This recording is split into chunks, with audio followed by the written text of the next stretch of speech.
ستتيالن ملك بيني يا زبيلي قلف يا متا قلف يوريتنا حدا ولا اسمرا زركب الصليب قلبي بالانتقالات بلاد عيني المزمان كما يدمع زراتك زخم بيدمك زرق أفعالا يبتصف إذنا إصاناتي عمبابا يلا لا كربا ورماي رساس يلا لا كربا ناطق قول كويت حاريلي سبيت عقلك من زعقلي رب دابي وحس فقنا سبعقلي بلون كفلا لينا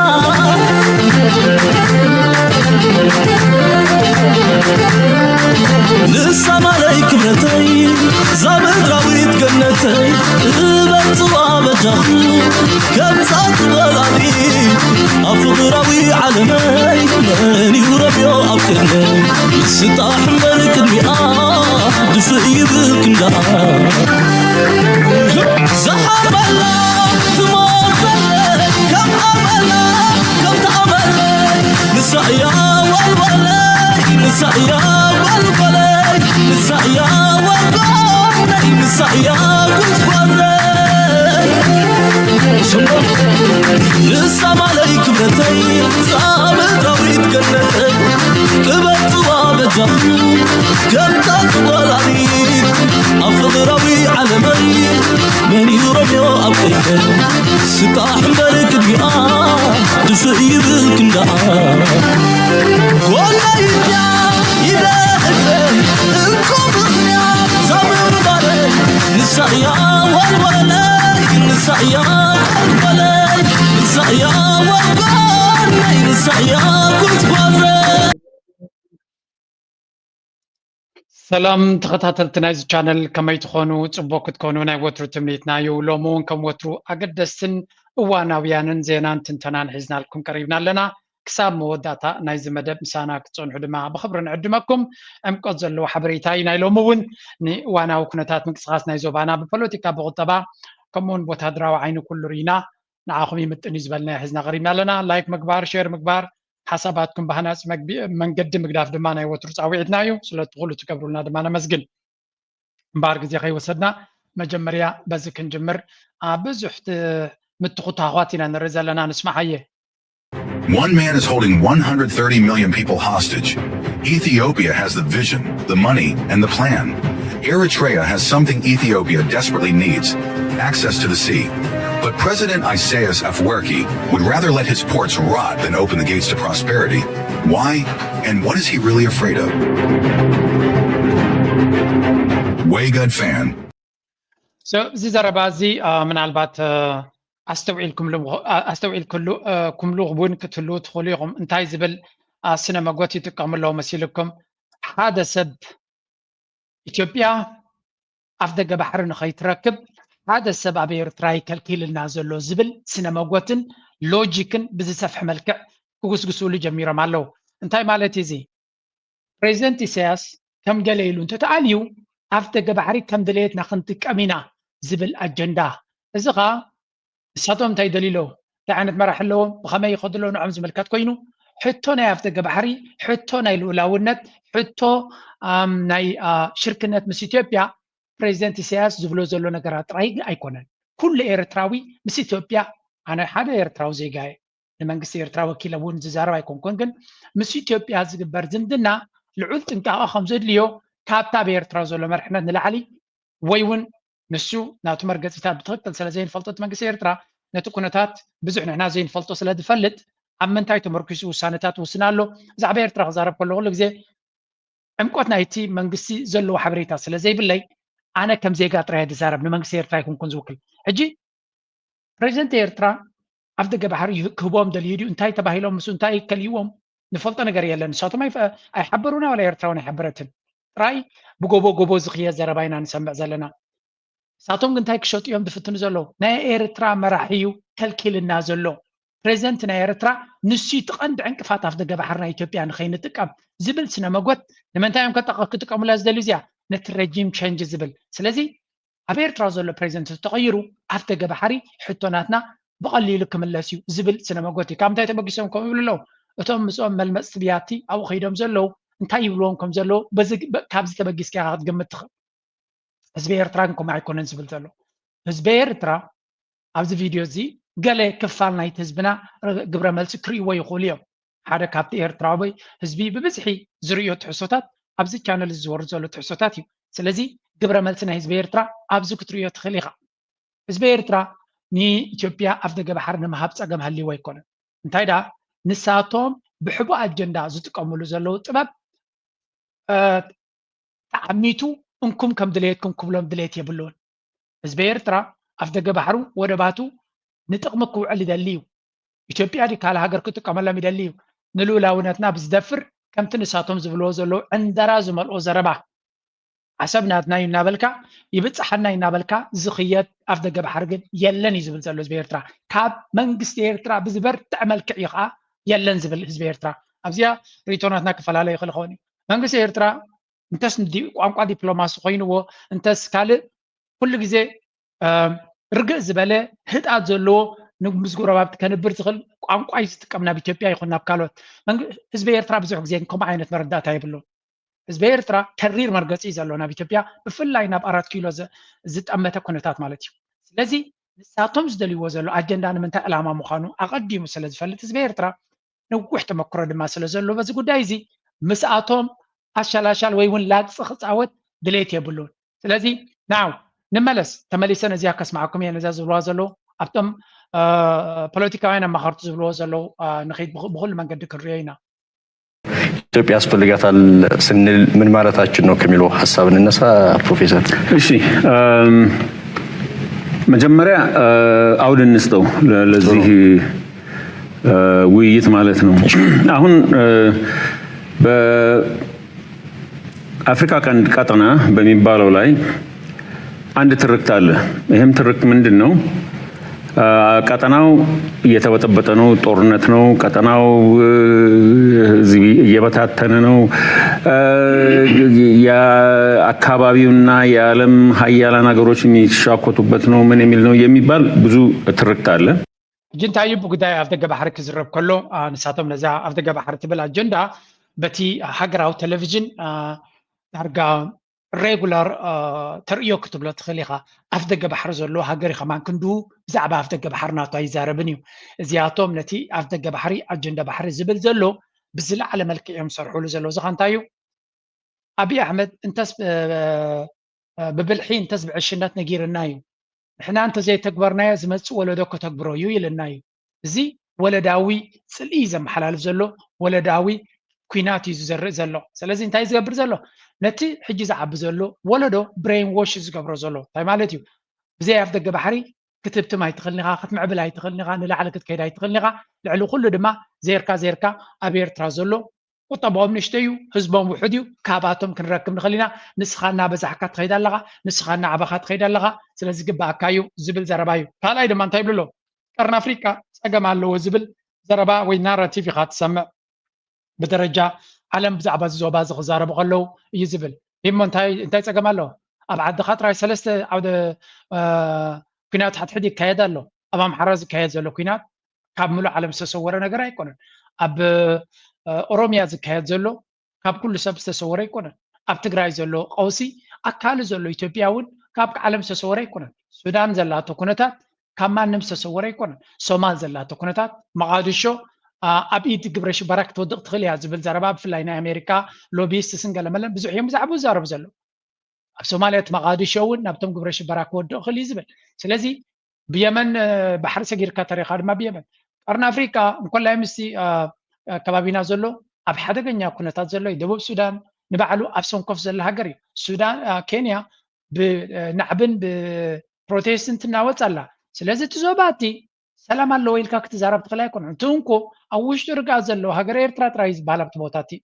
ውሽጣዊ ርግኣት ናቱ ግን ኤርትራ እውን ነብሱ ዝኻለ ሪስክታት የብላ ማለት ኣይኮነን ብዓብዩ ኣፍደገ ባሕርና እንደለና ዝብል ክንዲ ገለ ጋሕማቕ ሃገር ኣሎ ኣብ ዙርያና ዓለም ድማ ሸለል ኢሉ ዝርዮ ዝበለ እንተበለ ዝገበረ እንተገበረ ዓለም ሸለል ዝጋብዞ ሃገር እዩ ዘሎ ስለዚ ነዚ እውን ኣብ ግምት ኢትና ክንርኢ ኣለና ማለት እዩ ለዚህም ደግሞ ተጠያቂ ሆኖ ተጠቋሚ በወንጀለኝነት የምትጠቆመው ኢትዮጵያዊ ናት። አንደኛ ለዚህ ብጥብጥ መነሻ የሆነው የህዳሴ ግድብ መገንባትና መጨረስ ነው። ይሄ ከግብጽ ጋር ያለውን ከሌላም ከሱዳንም ጋር ያለ እንደ ዘላለማዊ አይነት ችግር ፈጥሯልና ያ ለዛ ችግር ፈጣሪ ኢትዮጵያ ተከሳሽ ናት የሚል ነው። ሁለተኛ ደግሞ ኢትዮጵያ የባህር በር ስለምትፈልግ ያ የባህር በር መፈለጓ አካባቢውን ያናውጣል። አካባቢ ያሉትን ጎረቤት አገሮች ሉዓላዊነት ያዛባል፣ ይክዳል። በዛ ምክንያት አካባቢው ይበጠበጣል። ስለዚህ ኢትዮጵያ አንደኛ ተከሳሽ ናት የሚል እንትን ያለው ሓቂ ድማ ክንምንታይ ኮለል ክትብል ትደሊ ነቲ ከባቢ ሰላምን ርቃትን ዝኸል ሓይሊ ኩናት ዝእውጅ ናይ ኩናት መበገሲ ጠንቂ ናይ ሽግር ናይ ቀርኒ ኣፍሪካ ብዘይከኣል ዓለም እዛ ኢትዮጵያ ትበሃል ጋሕማጥ ሃገር እያ ካብኣ ዝወፅእ ሽግር የለን ኢትዮጵያ ካብ ኩሉ እቲ ከባቢ ኢዳን እግራን ተትእክብ ነይራ ሶማልያ መይ ብሰላም ረኸበት ሱዳን እውን ሰላም ረኸበት ስለምንታይ ከምብለኩም ኣለኹ እቲ ኢማራት ዝበሃል ሃገር ንኢትዮጵያን ንኸሙታቱን ተጠቂሙ ነቲ ሱዳን ዝበሃል ዝብፅብፆ ዘሎ ስለዚ ኢትዮጵያ ዝበሃል መጋበርያ ናይ ኩሉ ክፋእ ናይ ኩሉ ሕማቕ ኣብቲ ዞባ ዝግበር ዘሎ ወላ እውን ነቲ ኣፍሪቃ ዝበሃል ኮንቲነንት እውን ሓደ ዓብዪ ሽግር ሃገር እዩ ብዝኾነ ኣብ ደገ ባሕሪ ዝብል ሕቶ ብመልዓል ድማ ሉላውያን ሃገራት ኣብ ደገ ባሕሪ ከም ድሌትና ንሸራሸረሉ ሓይሊ ባሕሪ ንሃንፀሉ ፖሊስ ናይ ባሕሪ ንገብረሉ ዓሳ ንገፈሉ ኣብ ደገ ባሕሪ ክወሃበና ኣለዎ ክትብል ከለኻ ካብኡ ንላዕሊ ንሉላውነት ናይ ሃገራት ክደፍር ዝኽእል የለን ስለዚ ንንግዲ መስመር ክወሃበካ ወይ እውን ከፊልካ ንኽትጥቀም ዝኽልክለካ ሓይሊ ክህሉ ይክእልኒ እዩ ዓለም እውን ይሕግዘካ እዩ ዓለም ናይ ዓለም ሕጊ እውን የፍቅድ እዩ ምክንያቱ ሓደ ኣብ ደገ ባሕሪ ዘይብሉ ብጎረባብቲ ሃገራት ኣብ ደገ ባሕሪ ከፊሉ ክጥቀም ክዕገት የብሉን ዝብል ሕጊ ኣሎ እንተኾነ ናይ ካልእ ባሕሪ ብሓይሊ ክወስድ ኣለዎ ከም ድሌቱ ክምዝምዝ ክኽእል ኣለዎ ዝብል ሕጊ የለ ሎጂክ የለ ግን ንኣታቶም ጠጠው ከብሎም ዝኽእል የለን ምክንያቱ ብዓብዩ ማሕበረሰብ ዓለም ሸለል ስለ ዝብሎም ኣንፃሮም ስለ ዘይከይድ እገዳ ስለ ዘይወፅኦም ምፍርራህ ስለ ዘይገጥሞም ዕንደራ ይገብሩ ኣለዉ ዕንደራ እናገበሩ ድማ 2 ዓመት ቀሪቡ ኣሎ ኣብ 2 ዓመት ተገማጊሙ ኣሎ እዚ ዕንደራ እዚ ብወቅዒ ኣብ ደገ ባሕሪ እንደለና ብሓይሊ ክንወስድ ኢና ክበሃል ካብ ዝጅምር ማለት እዩ ኣሚን ናይ ሓደ ፕራይም ሚኒስተር ወፅዩ ዝዛረበ ዘሎን ፖለቲከኛታት ናቱ ዝዛረበ ዘሎን ንስ እዩ ላይ የተመሰረተ የተሳሳተ አመለካከት በኢትዮጵያና ኤርትራ መካከል ለተፈጠረው ውጥረት ምክንያት መሆኑን አምባሳደር ዲና ሙፍቲ ገለጹ። የሰሜኑ ጦርነት ለኤርትራ ወርቃማ ዕድል ነበር ሲሉም ተናግረዋል። በህዝብ ተወካዮች ምክር ቤት የውጭ ጉዳዮች ቋሚ ኮሚቴ አባል የሆኑት አምባሳደር ዲና ሙፍቲ በኢትዮጵያና በኤርትራ መካከል ያለውን የግጭትና ጦርነት አዙሪት ለመስበር የሚያስችል ዝርዝር ፍኖተ ካርታ ያካተተ ትንታኔን አቅርበዋል። ሆርን ሪቪው በተሰኘ ድረገጽ ላይ ወጣው ጽሁፋቸው አምባሳደሩ ሁለቱ ሀገራት ከጠላትነትና ከመተቻቸት ወጥተው ለጋራ ብልጽግና ቅድሚያ የሚሰጥ በሐፈሻ እንታዩ ዝብል ዘሎ እዚ ኩሉ ኣብ ብዙሕ አርቲክልስ እውን ይወፃሎ ትናቱ ፕሮፓጋንዳ ሓንቲ ካብተን ብዙሕ ዘረባ ዝተሓዝ ዘይብሉ ዘረባ ብዙሕ ግዜ ዝዛረብ ንሱ ከም ሸለል ኢልካዮ ክትሓልፍ ትኽእል ኢኻ ሓንቲ ካብተን ዝበለን እንተስፈትዮም እንተፀልዮም ግን ምስ ሓቅነትካ ዝተሓሓዝ ዘለዎ እንታይ ዝብል እዩ ኣብ ሰሜን ዝተገበረ ጦርነት ወይ ካቲ ናይ ትግራይ ዝነበረ ኩናት ንኤርትራ ዓብ ዕድል እዩ ነይሩ ንዝብል ሓቂ እዚ ሓቂ ክብለኩም ከለኹ ከምቲ ንሶም ዝብልዎ ዘለዎ ይኮነን ኤርትራ ኣብኡ ኮይዳ ንተጋሩ ክጭፍጭፍ ኪላ ብላብላ ዝብልዎ እሱ ሓሶት እዩ እቲ ሓቂ ግን ኣበያ ዘላ ናይ ሰሜን ጦርነት ዝበልዎ እቲ ናይ ትግራይ ኩናት ንኤርትራ ዝበለፀ ዕድል እዩ ነይሩ ስለምንታይ ኩሉ እቲ ሰራዊት ኣብኡ ዝነበረ ኣፅዋር ኣብኡ ዝነበረ ሓይሊ ኣብኡ ዝነበረ ተዝሓየለ ኣፅዋርን ዝሓየለ ሰራዊት ናይ ኢትዮጵያን ኩሉ ኣፈሙዝ ናቱ ናበይ ያቕንዕዎ ነይሩ ናብ ኤርትራ ያቕንዕዎ ነይሩ ንኤርትራ ክሃርም ዝደናደን ዝነበረ ሓይሊ እዩ ንሓድሕዱ ስለ ዝተበታተነ ንኤርትራ ትዝዓበየ ዓወት እያ ንኸምኡ ኢለ ኩናት ናይ ትግራይ ብምውድኡ ወይ እውን ህወሓት ብምስዓሩ ይኮነን ኤርትራ ረቢሓ ኣብቲ ኩናት ኖ እቲ ኩናት ዝጀመረላ መዓልቲ ኤርትራ ረቢሓ ምክንያቱ ሰራዊት ናይ ኢትዮጵያ ምስ ህወሓት ንሓድሕዶም ክባልዑ ስለ ዝጀመሩ እቲ ሰራዊት ንኤርትራ ንኸጥፍእ ታንክታት ንኤርትራ ከጥፍእ ኢሎም ዝቐረብዎ ንሓድሕዶም ስለ ዝተባልዑሉ ኣብኡ ስለ ዝተረኽመሹ ንዓመታት ዝመልመልዎ ወታደራዊ ዓቕምናቶም ስለ ዝተደረዓመ ወታደራዊ ምምቕቓል ስለ ተፈጥረ ንዓመታት ነቲ ወታደራት ናይ ኢትዮጵያ ዝመርሑ ዝነበሩ ጀነራላት ናይ ትግራይ ኣንጻርቲ ህዝቢ ክዋጋእ ስለ ዝጀመረ ኩናት ሓትሕት ስለ ዝወደቐ ኤርትራ ኣብ ኩናት ናይ ትግራይ ሓንቲ ጥይት ከይተኮሰት ከላ ሚሳይል እናተተኮሰላ ከሎ ዝለዓለ ዓወት እያ ተጎናፂፋ ስለምንታይ ብሓደ ኮይኑ ከጥፋ ኢሉ ሓሲብ ዝነበረ ፀላኢ ንሓትሕዱ ክባልዐን ንሓትሕዱ ክቃተልን ንሓትሕዱ ክበታተንን ስለ ዝረኣና ስለዚ ነዚያ ኩሉ ግዜ ዘክርዋ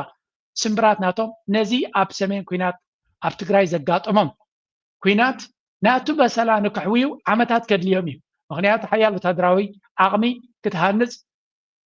ሰራዊት ምእካብ ጥራይ ዘይኮነ ተመክሮ ናይ ኩናት ጀነራላትካ ኣብ ትክክለኛ ኩናት ተመክሮ ዘለዎም ክኾኑ ኣለዎም ስለዚ እቶም ናይ ትግራይ ጀነራላት ዝነበሩ ኣብቲ ግዜ እቲ ኣብ ኩናት ናይ ኤርትራን ኢትዮጵያን ኣብ 98-2000 ዝተዋግኡ እዮም ነይሮም ተመክሮ ናይ ኩናት ነይርና ይበሃልቲ እዮም ከምኡውን ኣብ ኩናት ናይ ቃልሲ ናይ ትግራይ እውን ዝተዋግኡ እዮም ስለዚ ናይ ኩናት ተመክሮ ዘለዎም እዮም ነይሮም ብግምጣሉ ሎሚ ዘሎ ጀነራላት ናይ ኣብ እንታይ እዩ ዝተማረኸ ካብ ኩናት ናይ ደርጊ ዝተማረኸ እቲ ተሪፉ ዘለኸ ካብ ኩናት ናይ ትግራይ እውን ዝሃደመን ዝደሓነን እዩ ስለዚ ኣገይን ኢትዮጵያ ሓያል ወታደራዊ ዓቕሚ ክንምንታይ በረቕሮቕ ክብሉ ይውዕሉ ኣለዉ ነዊሕ ዓመታት ይክወስ ዘሎም ሓያል ወታደራዊ ዓቕሚ ንክሃንፁ ስለዚ ክንምንታይ ንሳቶም ብጠማዚዞም ንኤርትራ ዶ ንገለመለ ዶ ኣብዚ ሓንቲ ኣርቲክል ፅሒፎም ነይሮም እንታይ ዝከብሉ ኣለዉ ስለምንታይ እዩ ኢሳያስ ኣፈወርቂ ስለምንታይ ፕሬዚደንት ኢሳያስ ኣፈወርቂ ምስ ኢትዮጵያ ዝግበር ናይ ኣፍ ደገ ባሕሪ ርክብ ኣመና ዘፍርሆ ወይ እውን ፀገም ዝፈጥረሉ ንዝብል እንታይ ይብሉ ኣለዉ time to think it is common sense ኢትዮጵያ 135 by the way ህዝቢ ኢትዮጵያ 135 ሚልዮን በፅሑ ለዮም ክብሉ ጀሚሮም ዘለዉ ወላ ቦገን ኤርትራ ኤሪትሪያን ፕሬስ ዝብል ከምኡ ዝብል ሓበሬታ ውፅኡ ነይሩ ስለዚ ብዝሒ ህዝቢ ናቶም I mean it's just unbelievable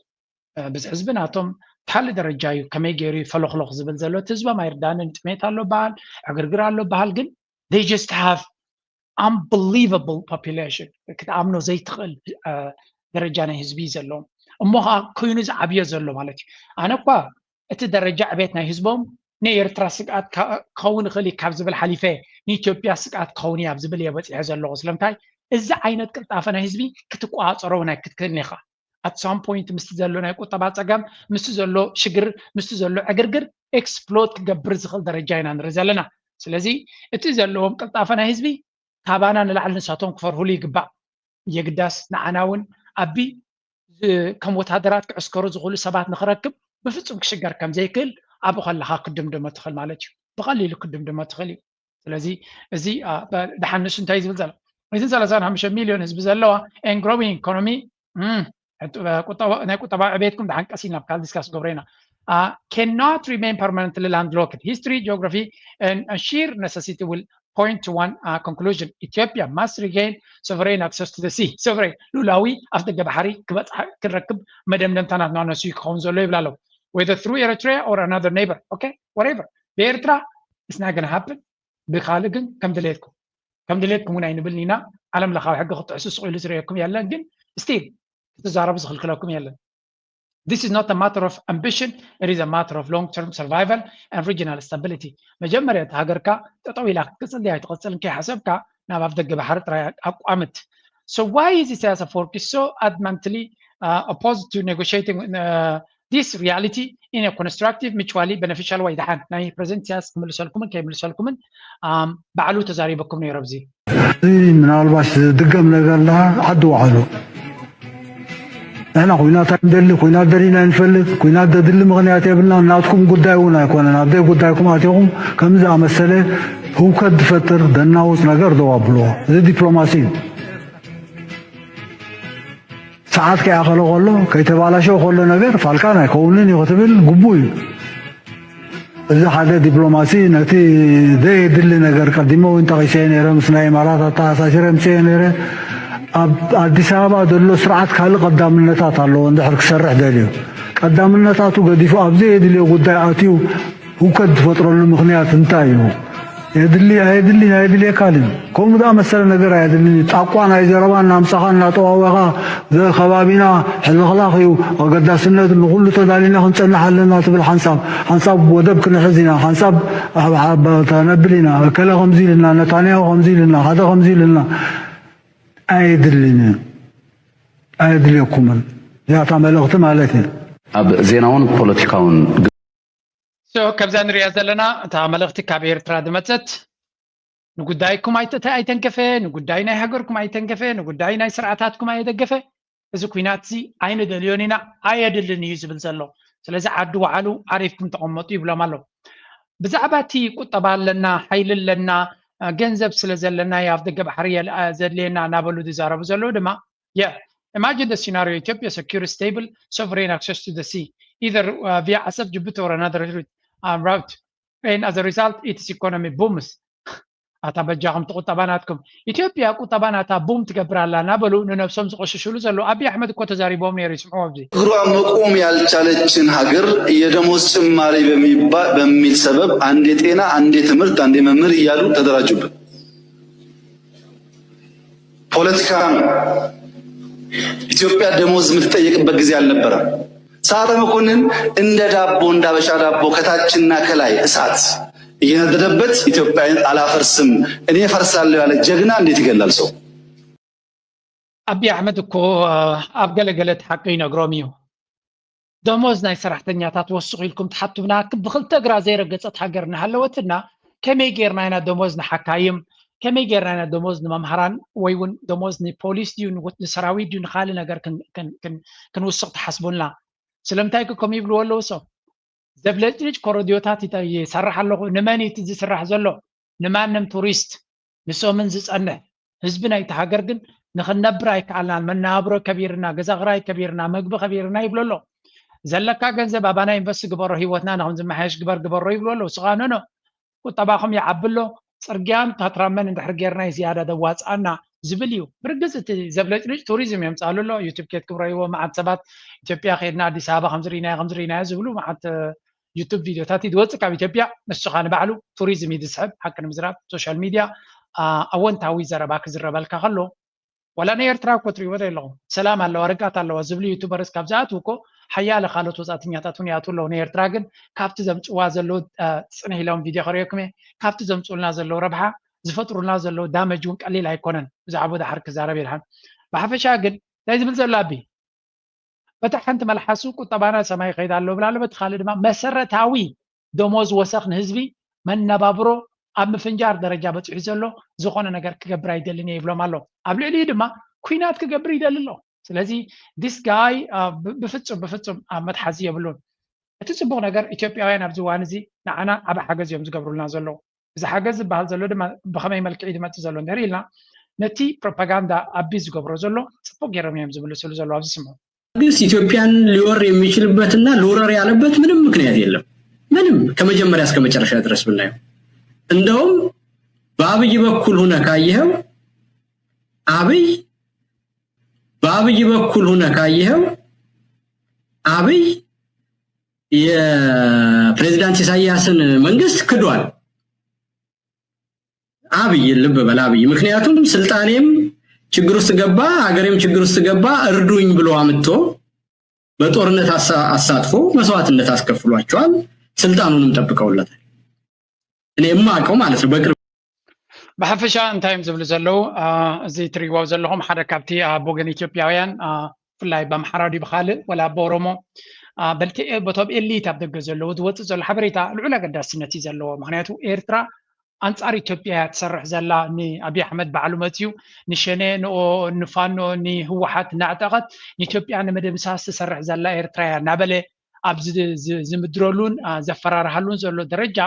እንታይ እዮም ዝብሉ ዘለዉ እዚኦም ኤርትራ ወላ ሓንቲ ኣብ ጉዳይ ናይ ኢትዮጵያ ዝገበረቶ የለን ንኩናት ንምቅስቃስ ዝገበረቶ የለን ዝኾነ ይኹን ምንቅስቃስ ዝገበረቶ የለን ብግምጣሉ ኤርትራ ንኣብይ ኣሕመድ ኣብ ግዜ ሽግሩ መፅያ ካብ ጥፍኣቱ ነዛ ኩርሱ ዘውሓሰቶን እያ ኤቭሪ ታይም ነዘረባ ክሰምዕ ከለኹ ከመይ ደመ ይፈልሓኒ መስለኩም ኣነ ወላ እኳ ኤርትራ ካልእ ኢንተረስቲ ስለዝነበራ እንተድሕነቶ ክንደይ ግዜ ኢና ነዞም 4 ኪሎ ዘሎ መራሕታት ሒና ባእታቶም ንስሕና ዘለና ማለት ኤርትራ እዚ ሎሚ ዘላቶ እኮ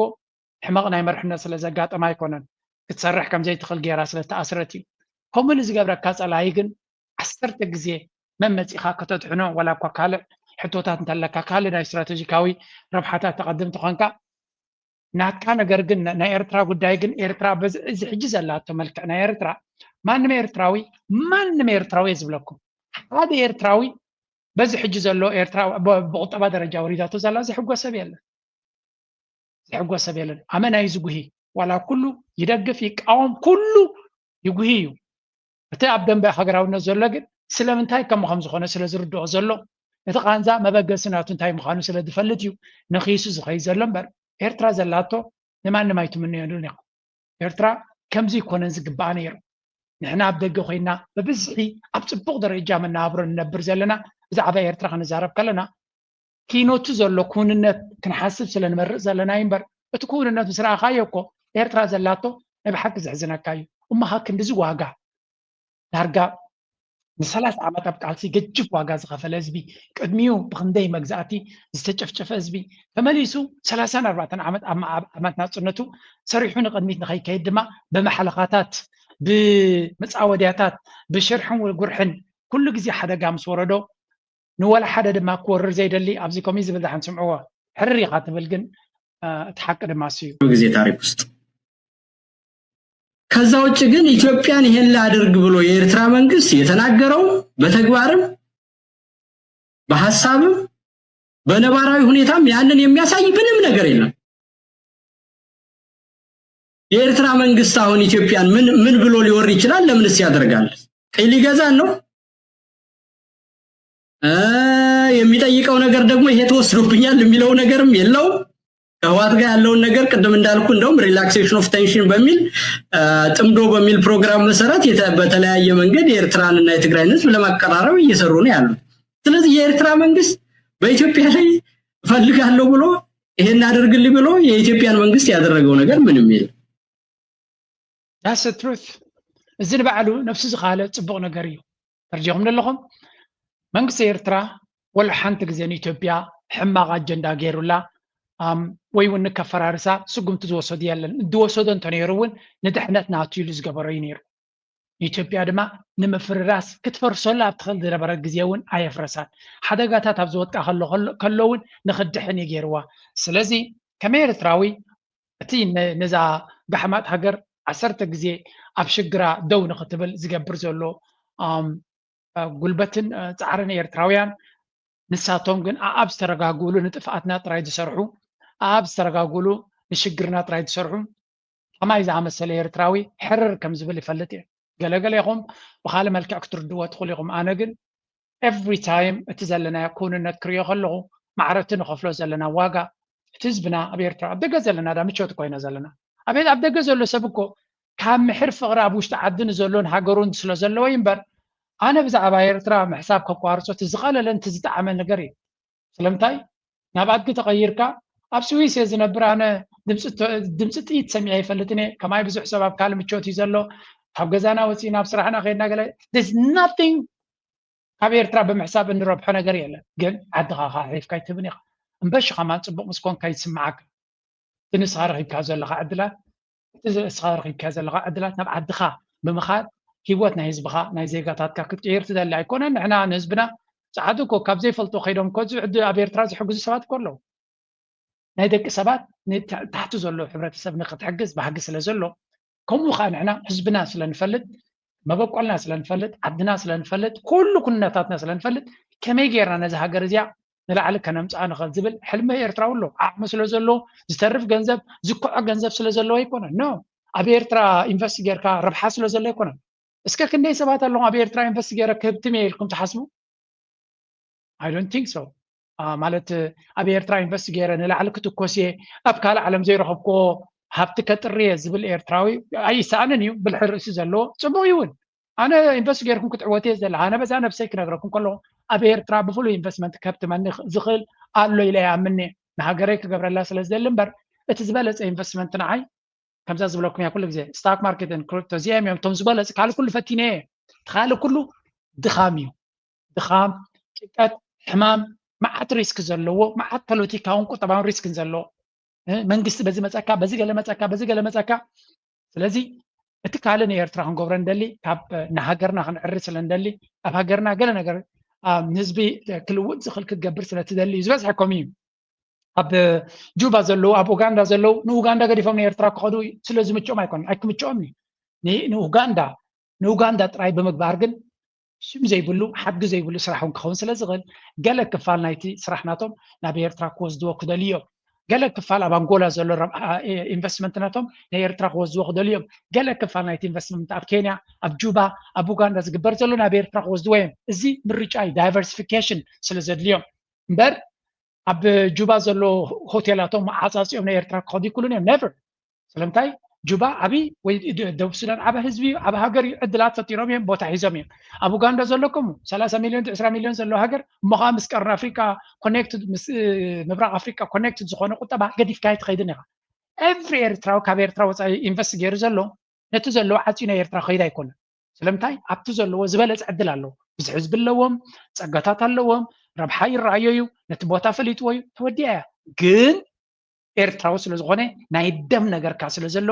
ንሱ ኣብ ኡጋንዳ ሓብታምና መሰለ ከሎ ኤርትራዊ ዲኻ ታድኻ ሃገርካ ዲያ ኤርትራ ክብልዎ ከሎ ኣብ ሂወቱ ቃንዛ ስለ ተፈጥረሉ ክመለስ ይዝደሊ እዚ ኸዓ ኩልና ክንሓስቦ ዘለና እዩ ኣልርቤት ሽፍት ገይረ ኣለኹ ክምለሰልኩም እየ አብይስ ምን አርጓል ብትለይ በይፋ ያየን ባገር የኤርትራን ተቃዋሚዎች ሰብስቦ ራዲዮና ቴሌቪዥን ጠርቶ የኤርትራ መንግስት እንገለብጣለን የሚሉ ሰዎችን በሚዲያና በምስልም በፎቶም ያቀረበ የኤርትራ መንግስት ተቃዋሚዎች አዲስ አበባ መሃል ላይ ሰብስቦ ሲያናግርና ቢሮ ሲሰጥ አይተናል። የኤርትራ ሉዓላዊነትም ተጋፍቼ سنتاي زبل زلو تاكلات انا كمال سلكم ابي احمد እንበላችኋለን ابي احمد كم قدمي زنبر مرحتي نيرترا رجيم تشنج نخغبر توم تقامتيوم زبحالو مسو اغلغلتناتو كونو زخولو መንግስት ቀይሩ ሽማው ስልጣን ይቦም ከም ታይለ ስላሴ ነገለ ክፋልና ህብረተሰብና ማኒፑሌት ገይሩ ኣብ ግዜ ፌደሬሽን አንድነት ምስ ኢትዮጵያ ይዋጣናዩ ስልጣን ከበከመ ገለገለይሉ ዘሽከዓም ከም ድማ አብይ አህመድ ከሞ መጋበሪያ ኮኑ ወዝغሉ ናይ አንድነት ባንዴራ ዘለዎም ብወቂ ኣብ አዲስ አበባ የሰልጥንን ዕድላት ይብናሉ ኤርትራ ግን ዝኮነ ይኹን ዕጡቅ ጉጅለ ንኢትዮጵያ ከፍርስ የዝብል ኣብ ኤርትራ ትንግድ የላን ኣብ ዝዋን እዚ ጽምደውን ምስ ህወሓት ወታደራዊ ስልጣና ይገብሩ የለዎም በዓለም ሀውታትያን ዝብሉ ወንበር ህዝብን ህዝቢዮም ዘራኽብ ዘሎ አባይታን ሪዮ ዘለና ጎደባ ዓድታትና ተራኸቡ ሰላምን ፍቅርን ይዝስበኽ ዘሎ ተመሊስና ክንሪኦ ከለና ግን አብይ አህመድ ዝገበረ ክገብር ኸልዩ እዚ እቲ ህዝቢ ኤርትራ እዚ ስእልታት እዚ ይወፅእ ምህላው ድማ ሓበኒ ዝስማዓካ መንእሰይ ናይ ኤርትራ ካብ ስቶኮልም ይትሪእዎ ዘለኹም this is a statement እዚ መግለፂ እዩ እዚ መግለፂ ናይ ሓድነት መግለፂ ናይ ሓያል ኤርትራዊ ወኒ ሓያል ኤርትራዊ ስምዒት ከምዚ ኢሉ መንእሰይ ክትኣኻኸብ ዝኽእል ኣብ ካልእ ዓለም ንገሩኒ ንሰለስተ መዓልቲ ከምዚ ኢሉ ኣብ ናይ ሃገር ፌስቲቫል ዝእከብ you just tell me ኣይ ናይ ሃገር እዩ ዘሎ ኡጋንዳ ከምሎ ማለት ኢትዮጵያውያን ካባና ብቁፅሪ ኣፀቢቖም እዮም ዝበፅሑ ኣፀቢቖም እዮም ዝበፅሑ 135 ሚልዮን ብሉና ፀኒሖም ንሕና ለሰይ 5 ሚልዮን ንበለን ነፍስና look at this እዚ ሓደ ዓቢ ትምህርቲ እዩ ሓደ ዓቢ ኣርኣያ እዩ እዚ ከምዚ ዓይነት ሃገራዊ ሓድነት ከምዚ ዓይነት ሰረት ዘለዎ ፍቅሪ ኣብ ሃገራውነት ዝተተኽለ አብይ አህመድ 25 ሰባት ለኽባጣት ኣምፅኡ ኣብ አዲስ አበባ እንተንገደ ክፈጥሮ ዝኽእል የለን መልሲ ናይቲ አብይ አህመድ ዝገብሮ ዘሎ ዕንደራ መልሲናቱ ኤግዛክትሊ ኣብ ባይታ ይሪኦ ኣሎ the next challenge is ነዚ መንእሰይ እዚ ከመይ ጌርካ ብዝተኻለ መንገዲ ናብ ኤርትራ ገፁ ኢንቨስትመንት ከይከደወላ ክኸይድ እንዲሁ ግን ጠርኒፉ ክኸይድ ኣይክእልን ምክንያቱ ስድራ ኣለዎ ሓዳር ኣለዎ ናብራ ኣለዎ ገለመለ it's not simple right ከመይ ጌርካ ኣነ ሕጂ ከምዚ ክዛረበኩም ከለዎ ካብ ሎሚ ንፅባሕ ክግበር ዝኽእል ኣይኮንኩን ዛረብ ዘለኹ ከም ፕላን ግን ክዝረብ ክኽእል ኣለዎ ሓንቲ ፅብቕቲ ዝረኣኹዋ እንታይ ኣብ ናይ ካሊፎርኒያ ዝግበር ዘሎ ዝግበር ካብ ዕለት ሓደ ክሳብ ክልተ ዝግበር ኮንፈረንስ ኣብ ካሊፎርኒያ ዝግበር ፌስቲቫል ናይ ኤርትራ ሓንቲ ካብተን ኣርእስታት ኣብኡ ዘለዋ ተራ ናይ ዲያስፖራ መንእሰይ ኣብ ዲያስፖራ ዘሎስ ብኸመይ ምስ ዓዱ የበርክት ዝብል ፓነል ዲስካሽን ክገብሩ ምዃኖም ናይዚ ዓመት እዚ ሓሊፋትኒ ኣብ ዝመፅእ ዘሎ ዓመታት ግን ኣነ ንባዕለይ ኣብ ከምኡ ዓይነት ፓነል ዕድል ተተዋሂብኒ ምስ መንእሰያትና ክመያየጥ ድሌት ኣለኒ ባህጊ ኣለኒ ድሓን እዚ ዓመት እዚኣ ግን ሓሊፋትንላ ኢትስ ኦኬ ንባዕለይ ኣነ ኣብዚ ሚድያ ስለ ዝሰርሕ ዘለኹ ብዓቕመይ ኣበርክቶ ይገብር እያ ፌስቲቫል ካባይ ንላዕሊ ክገብሩ ዝኽእሉ ካባይ ንላዕሊ ከድምዑ ዝኽእሉ ካባይ ንላዕሊ ከስምዑ ዝኽእሉን ተመክሮ ከካፍሉ ዝኽእሉን ስለ ዘለው ናተይ ኣብ ስታፍን ዘይብስታፍን ክሳዕ ክንዱ ኣገዳስነት የብሉን ዝብል እምነት እዩ ዘለና ምክንያቱ ኣብቲ ባይታ ከምዚ ዓይነት ምትእኽኻብ ናይ ኤርትራውያን እቶም ኣብ ሚድያ ዘይንሪኦም በላሕቲ ميديا قصال زي تريوم مهوراتن ليقاونتن نعتاتهم يعدل كواهب زلو ميديا زلنا معلتاوي عدل لنا حساباتنا نفس بخنا غرب توم بالعزل لهم تمكرو زلهم فلطو زلهم عقم زلهم ميديا كموصو زي مرتو ويون ميديا كموصو عدلات زي رخبو زلو نعتاتهم فتيش كان غمي تامسيخا نتزب كغلغلولو زغلو نتزب كمرولو زغلو نتزبي انفت كتحزولو زغلو من قد مفتار تزبالت ايو جن نزيا سل نزيا فيديو زيات راي مسراهم تسفخ تقبر لكم كما يزبل منسي نالبات كاب عدو ارحق كاك كون تخليقا تاير تراغن ابلبون ابو امرون اب كل انتنون زلايا نزي منسي زي بحد مد صف بحد داي بحكي عنقد بزلو من قدي نعنا بحد خا انفست كتقبر حدا فاند غيرنا الكلنا ناي لمعات فاند نيرترا نخنا معبل بتخكلنيا بورد قيمو حمش شح ابركت ابزا فاند زيا እዚ ፋንድ እዚ ድማ ትራንስፖርት ናይ ኤርትራ ክፈትሑ እዩ እዚ ፋንድ እዚ ባሕንጎ ካብውን ስኻውን ብርክክ ክህልወካ እዩ እዚ ፋንድ እዚ መጓዓዝያ ናይ ኤርትራ ክፈትሕ እዩ ኢልካ እንድሕር የሚንካዮ ፅቡቅ ጌርካ እንተጎስጒስካዮ እሞኻ ብግሉፅነት ዘለዎን ብታሕታትነት ዘለዎ መንገዲ እንተሪኢኻዮ እዚ ሰብ እዚ ክንደይ ካብዚ እምብክብለካ ይኽእል $5,000 ብዙሕ እዩ ግን ብዙሕካ ኣይኮነን ሰብ ሃገሩ ክትምዕብለሉ ይደሊ እዩ أنا هاجري كنت معبلا ليت اللي حد قرطوز وأنا من قدي كم زجر كان تحريب كاني حمش شيء هيكونه أثرت حمش شيء لعليون كبخلي جن transparency زلوا accountability زلوا نجارات دما كنوك عصرة ونخلي إحنا مالتي إحنا نجبرنا كجبر كله كنريا نخلون أنت تجيرو إزبير تراك بركة خليو نمعبالة كسره خليو نزي 50 زلوا من سي كله نمتياس من سياتنا يرترا تحر عمد كت عيسيوم كندزيوم زاكلو اب نبور هيوتهم نخاتو يوم نعاتاتهم زخون باجت يبلنا حجزنا ندحري المنقسي اي حجزن تبلو زمن سيزي انا بحجز خليه كندي كباخاتكم كتحجزهم تخلو دما يفلتي سلازي كم ز عينت كونفرسيشنز اب نورمال هيوت نخملس ايرترا حتوتات كنغربكم كلالنا زي انفستمنت وي قال خنبل كلنا بحقنا هابت سلازلنا يكونن ويون جلس سلازلنا يكونن تايدا عدنا نخطير نحنا ابركتو خنقبر كنكل علنا دياسبورا زولا كلا عالم كله زي زلمن نيرترا دما كومو ابركتو نخجبر بتحده حجز جبر بتخالد ما نسو نبعلو هاجرو سلا زخونت عدو سلا زخونت نعون جوجو زخونه عدلك وهبو منقسو سريحون عجزاء تبلو صبق بعد خسرح عقميه بالله كيلوت منقسون ثم عينت عدلات كفتر خلالو እዚ ድማ ካብሎ ምን ጽባሕ ዘይኮነ ግዜ ሂብካውን ክግበር ዝኽእል እዩ ስለዚ I am persistently ብቐጻልነት ከምዚ ዓይነት ዘረባ ኩሉ ግዜ ክስማዓኩም እየ I know ነዚ ዘረባ ዘይትፈትዎ ከም ዘለኹም ንስኻትኩም ሸለል በልዎ እቶም ትፈትዎ ግን ይፈልጥ እየ ክንምንታይ እዚ ዓይነት ዘረባ ኣብ ልብኹም ከም ዝመላለስ ፈልጥ እየ ስለዚ እዚ ኸኣ ንሃገርና ካብ ቅዱስ ቅንስ ተበገሰ እምበር ንገለን ንሽርሑን ጉርሕን ኢልና ይኮና ንብሎ ዘለና ሕጂ ናብትና ኢንተርናሽናል ሚዲያ ክሰግር ኣገዳስ ሓበሬታ ስለዚ Like your prime minister, he's slightly more liberal than I am, as you probably heard, but he's a good man. He got a trade deal done. On immigration, you better get your act together. You're not going to have Europe anymore. Immigration is killing Europe. And the other thing, stop the windmills, killing the beauty of your country. ከም ትሪእዎ ዘለኹም ናይ ኣሜሪካ ፕሬዚደንት ዶናልድ ትራምፕ ናብ ኤውሮጳ ናብ ስኮትላንድ መገሻ ኣብ ዝገበረሉ መበቆል ዓዲ ከም ምዃኑ እውን ዝንገር ኣብኡ ድማ ብዙሕ ቢዝነስ ኣለዎ ናይ ጎልፍ ኮርስ ከለመለ ኣለዎ ስለዚ ናብ ዶናልድ ትራምፕ ዝገይሽ ኩሉ ግዜ ምስ ረብሑ ዝተሓሓዝ እዩ ዘሕፍርን ዘሰክፍን ድማ የብሉን ሂዘ ቢልዮነር ኣብቲ ዘለዎ ሃብቲ ዘለዎ ቦታ እዩ ድማ ዝኸይድ ብሓፈሻ ናይ ኤውሮጳውያን ኢሚግሬሽን ናትኩም ተደይ ቀይርኩም ክጠፍኡ ኢኹም ከምቲ ትኸድዎ ዘለኹም ብምባል حوس مفررة هيبوم طبعا أمريكان سماي قصي خير له بزعبة إبستين زبحال زلود ما يتحتوني بمبال بهر مزرابو زنا إنرجي لكم ويند ميلز كلامات قبروز اللهم دما لا يوانا بله مفررة زلوا حوس نيروباويان زي متن وزي متش نغرات غير Stop the windmills, killing the beauty of your country. Scotland has an uneasy relationship with Donald Trump. Consider the meter and greeter on the Prestwick tarmac. A Scottish president comes off a flight, and of course, it was the only thing. This نسو جولف كورس كتعود كل دماتهم هزبي بزنسف حملك أنصارو أدمى خمس جبرون جنا زينات جولف كورس ينتناي ترام إمباير مالتيو نتناي تو بزنس بحفشة نبي أوروبا بزعبا بزنس ونديل كجبر تسميتي جبرلو جن again مش أوروبا أبتبوز هنا درجة مرة بس يلن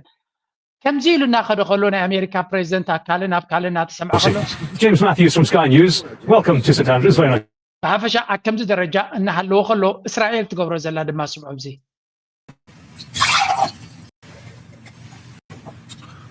Today I'm going to make an unprecedented offer to Iran.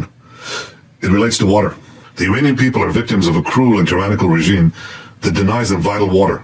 Israel stands with the people of Iran, and that is why I want to help save countless Iranian lives. Here's how. Iran's meteorological organization says that nearly 96% of Iran كم تري وزن لهم بنيامين نتنياهو بوقعي على التلفزيون يهاجروا متيو انتهي بلالو رجيم تشينجز بهال بميسايلاتن بقلن مسلات سلازابي حجرما نس حزب إيران ناي ما يصمل لكم منقصكم حماق سلازخونه ناي ما يشجركم عم مفتاح كنحجزوكم هنا سلازي مس إسرائيل تحابابرو ناي ما يشجر ناي تهاجر بس زلنا بقعت ناي ماي كنحجزوكم هنا بمبالي دي زارب زلو امين نتنياهو درقنا ناتو درت كم زي بيقولوا كل سبي يفلت نفلسطيناويان ما يمقبن كل عينات مسرتها قرباتن كلكيلو እና ጨፍጨፈ خلو نعتاتهم زي دنقص عبد الرقيت زلو ዋና መሬትን ዋና ርስን ዝኾኑ ፍልስጤማውያን ዘይደንገጸ የአይነ ኢራናውያን ኣብ ሃገሮምን ኣብ መሬቶም ኮፍ ኢሎም ዘለው ናቶም ጽም ዝያዳ ተረዲዎ ንዑክ ድንግጽ ምፍታኑ ክንድምንታይ ንዕቀት ኣብ ልዕሊ ደቂ ሰባት ከም ዘለዎ ይዝገልጽ ዘለ ዝመራሕዚ ኢራናውያን ናይ ማይ ጸገም ተለዎም ማንም ሓገዝ ክሓቱ ይኽእሉ ካብ ዝኾነ ማይ ንኸይሰትዩ ማይ ንከይወሃቦም መግቢ ንከይወሃቦም ኣብታ ጎረቤቱ ካብታ ዘለዋ ቦታታት ውሕዳት ኪሎሜትር ርሒቆም ንዘለው ብሚሳይላት ዝቕልብ ዘሎ ክንደይ ሽግር ዘውርድ ዘሎ ከይ ሓፈረ ንኢራናውያን ናይ ማይ ሓገዝ ክንገብረልኩም ኢና ክብል ከሎ ንዕቃት ናይ ደቂ ሰባት እዚ ኣብ ልዕሊኡ ድማ ረጂም ቼንጅ ዝበሃል ፊሎሶፊ ብወቅዒ ኣብ ሃገራዊ ቴሌቪዥን መፂኻ ምዝራብ ተጀሚሩ ከም ዘሎ ኢና ንርኢ ዘለና ስለዚ ነተንያሁ ዳርጋ ኩሉ ዓለም ዝዛረቦ ዘሎ ንዕቃት ናይ ዓለም ስለ ዘለዎ ነታ ፍልስጤም ናይ እስራኤል ናይ ፈረንሳይ መራሒ ንፍልስጤም ከም ሃገር ሬኮግናይዝ ክንገብራ ኢና ኣብ ዝብለሉ ዘሎ ካልኦት ሃገራት እውን ጸቕጣ ኣብ ልዕሊኡ ኣብ ዝገብሩሉ ዘለው ድንብርፅ ከም ዘይብልን ንሱ ናይ ኢራን ረጂም ቼንጅ ክፍትን ምዃኑን ገና ኣብ ኢራን ዘለዎ ፖሊሲ ክቕይሮ መደብ ከም ዘይብሉ ኢና ንርኢ ዘለና ናይ ኢራን ዘይምግዳፍ ድማ ነቲ ናይ ሓማስ ነቲ ናይ ፍልስጤም ኣብ ቃዛ ዝግበር ዘሎ ድማ ብዝለዓለ መልክዕ ክቕፅሎ ምዃኑ ዘርእየካ እዚ ኻ እንታይ ዘርእየካ ሸውሃት ናይ ኩናትን ሸውሃት ናይ ረጂም ቼንጅ ናይ ዕግርግርን ኣብዚ ሰብ እዚ መሰረት ናይ ፖለቲካዊ ስለ ዝኾነ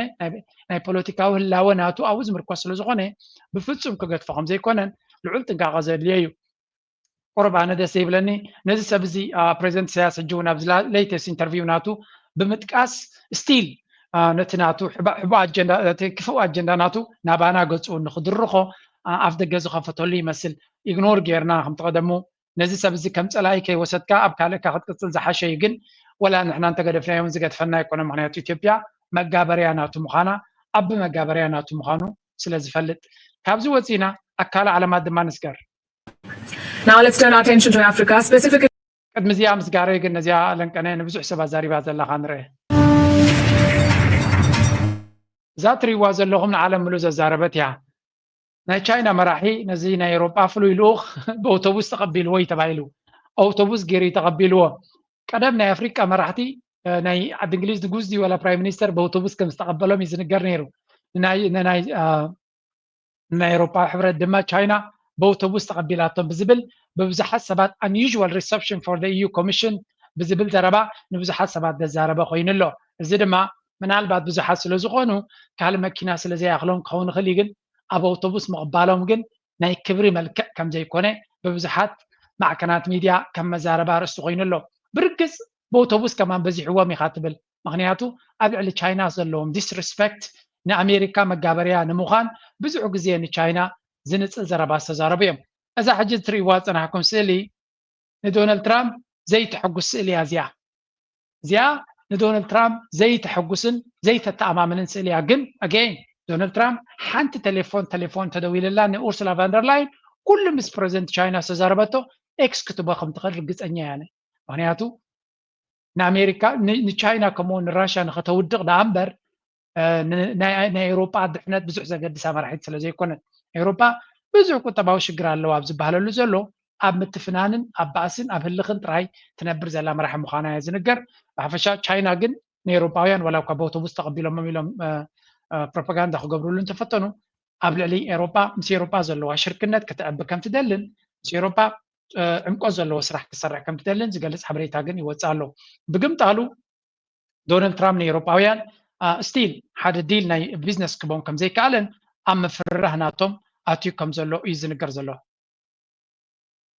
US President Donald Trump is in Scotland for a 5-day trip that will also include meetings with EU Chief Ursula von der Leyen and UK Prime Minister Keir Starmer. Trump teed off his visit with a round of golf at his resort in Turnberry in Scotland's southwest. Thousands of police have been deployed to manage the protests planned for Trump's trip, including environmental demonstrations against his new golf. بحفشة أبز حج مجشاناتو مسيوم إيروبيان كوميشن كراها مخاني زنقر زلو سلازي زيا رأيو حجنا أفريقيا حنت قداي كباكمي شعو تمليسنا بتناي زوبانا معت حشوية سلو زلو نعبك ملاسينا نغطل.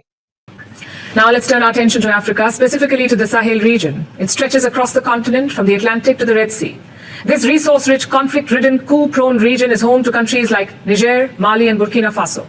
For years now, the Wagner Group lurked in the shadows here. This is a Russian mercenary group, Wagner. It has helped expand Moscow's influence in the Sahel. But in recent months, its efficacy has been questioned. Wagner has regularly come under attack by terror groups. So now Russia has switched things up. It has taken Wagner out, but not itself. Because in its place, but it is no... بحفشة رشا أب أفريقيا زلوا فوتبرينت ويون حيلي نمسفحفح بزح تبقسوتات كبر كم زلان تود الدر أبزوان زي تساحل ريجنز بحال كم زتري ويهم كابير ترى تبقيسو نقول لين إثيوبيا يزحوس السودان بمولو تسنترال أفريقيا وسيدو بمعراب دما ببعل سنغال جيري واتس مالتي وزي تساحل ريجنز بحاليو سلازي أبز ساحل ريجن بنيو سنغال كتكون كلا بمبراغ جن إيرتران سودان يوم توم جيت كيبرز مع أونايتي ساحل زبحال مالتيو سلازي أكم ز عينت ناي نقد مسمر تري ولا هم كام مبراغ نمعراب كتكين حرقين كا ننقد دي نقال مله إيرتراك ساكن دي أقداسي بوتا كلوا كم زخلينا نرزالنا زد ما حركاتي أبي ودر زكايد اللي زلوا أمريكا أبزين حجراتياتن فرنسا يكون أمريكا أبي زنبرات الوارنا خسرت أبقى يد ما زيرو تمليسات لابزلا راشا نتسلواتي نتي تفتير لازل عدل نكتسفح بزحت وهي كم زلا كمون تشاينا إن نرزلنا أكم ز عينت مجرفات ناي شركنتات بفلاي أبيت حيالات أجراد أبزي نحتدن زبال على زلوا إيرترا بزبالة إيه أجريسيف لسريحة أبيت ديلس ناخد جبر عدل زلوا خويني سمعني زي ما كم تنرو يزلنا نحرساتني ودا درالون كاب سلستيان راشا تشاينا أمريكا مالتيو هذا قداس بارتنر مريض كاديو مسلستيو متاع عيس كاديو هذا قداس الديل كتجبر كتكلال لك أكم ز عينت ناي سوبر باور كومبيتيشن أقداس الديل سيل كتجبر مخالدما نعاقا وحسناتي بكا نعانا كاب عبيت هاجراز مسألنا فتناتات نريال لنا قلنا جن كابتن عبيت هاجراز مسألنا زلو سجم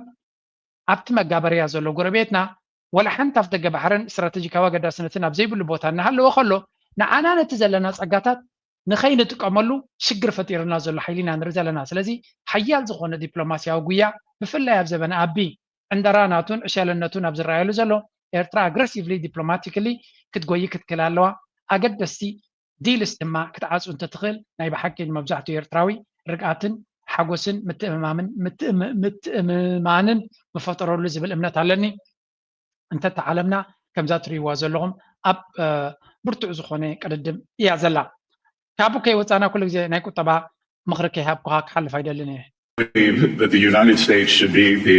premier destination for digital assets. And as members of this committee and the Senate are attempting to do, create good market structure around that so that U.S. best practices are used around the world. And that's really the point, right, is having American U.S. best practices. سنتايز بنزلو زي سكوت بيست مالت ناي تريجري ناي أمريكا ناي كتب حلافيو نكريبتو أمريكا ناي كريبتو تزبلت تهجر كم جبراي ناي زبلزلو زمالة دما نكريبتو زبلت بوليسيات كانت تعطينا أمريكا أنت تقبلات هذا بوليسي تزبلت بوليسيز بحال سلمتاي كالو تهجرات أنصار أمريكا خدا سلزي دليا سلدي واتس أنون سلمتاي أمريكا خنزت تمر زلا كابست كتبجيسا كاب رح تبجيساريا no listen to this one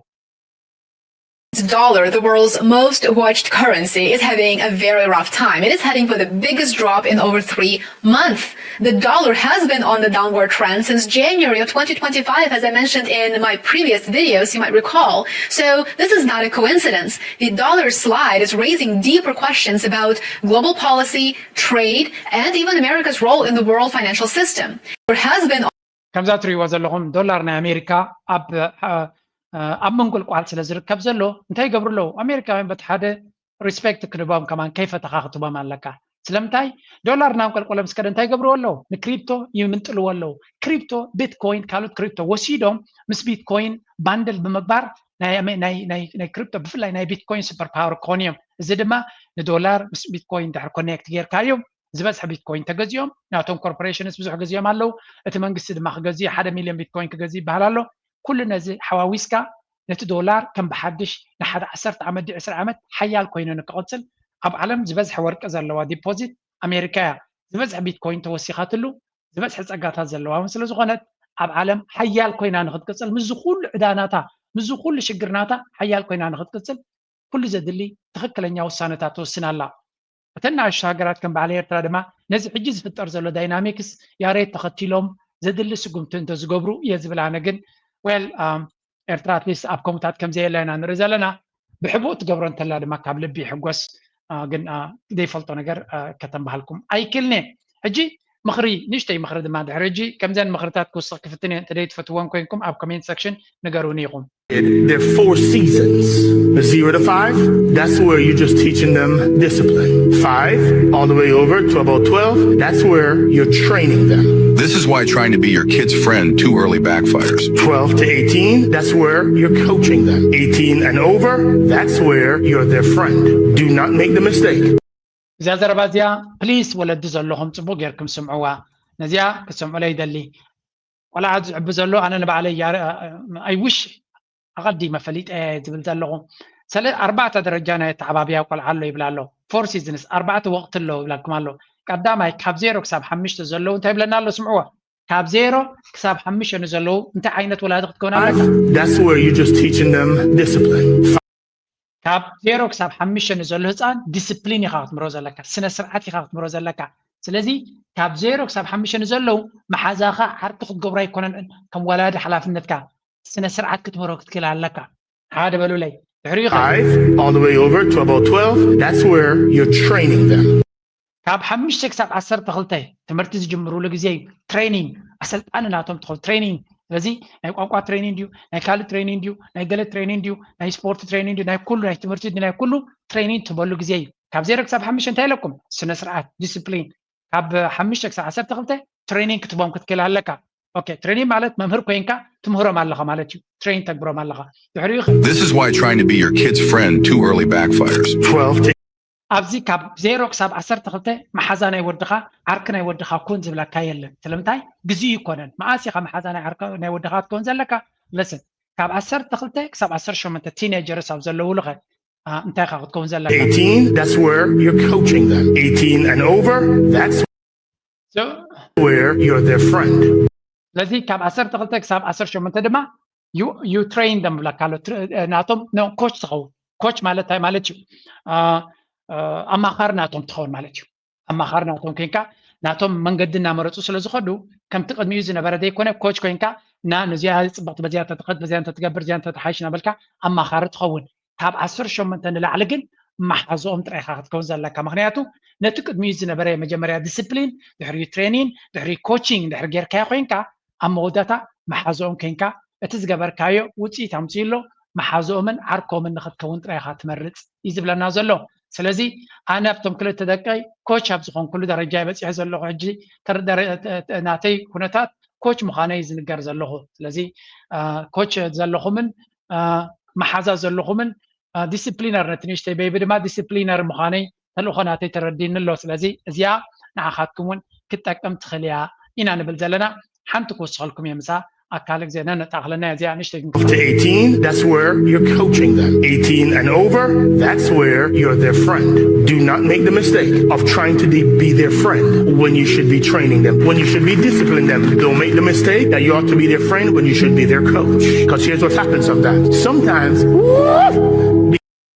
أما داتا انتاي زبل زلو أبزي بوتو نقرات تقبرو حدا جنيا مخانون نتقال يبلاش وهم زخونن حدا جزيب في اللاي نتن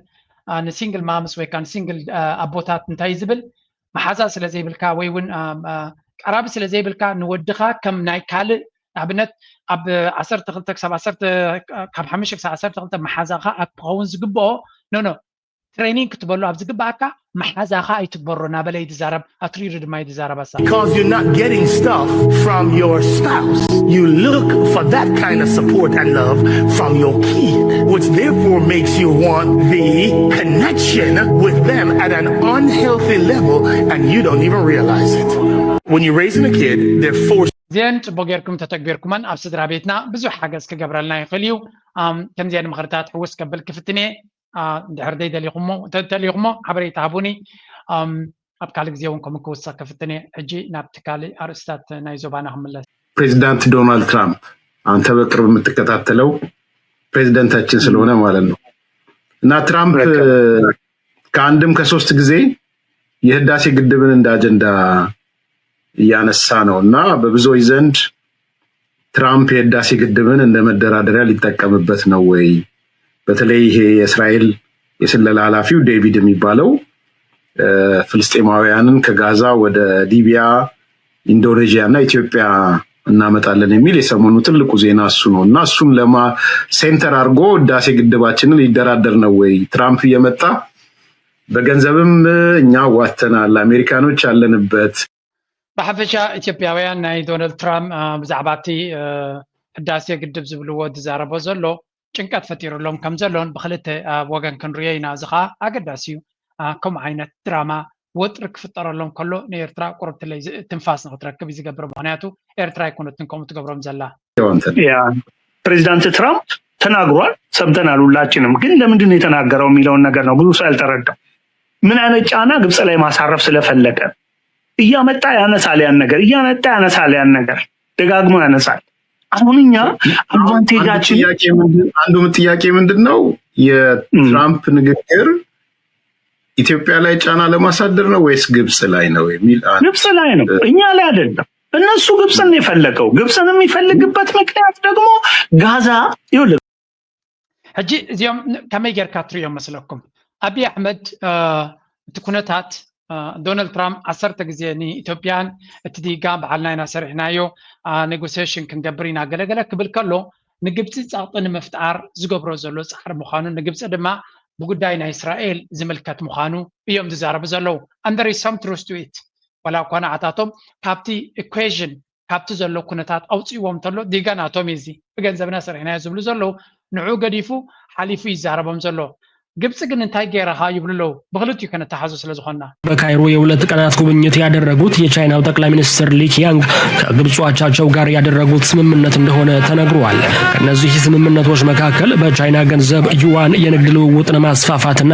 የወታደራዊ ስምምነቶች ይገኙበታል። ዲፌንስ ኒውስ የተባለው ድረገጽ እንደዘገበው ግብጽ ከዩናይትድ ስቴትስ የጦር መሳሪያዎች ፊቷን በማዞር ወደ ቻይና መጠጋትን መርጣለች። በቢሊዮን ዶላር በሚገመት ወጪ ግብጽ አብ ብዙሕ ግዜ ዘይ ስማዕ ነገር ወይ እውን ዘይ ግመት ነገር ዓቢ ጂኦፖለቲካዊ ምንቅስቃስ ከም ዝገበረት እዩ ዝንገር እዚ ድማ ኣሜሪካ በዚ ጉዳይ ናይ ህዝቢ ናይ ፈለስጢን ካብ ጋዛ ብሓይሊ ክትወስድዎም ኣለኩም እናበለት ፀቕጢ ትፈጥረላ ስለ ዘላ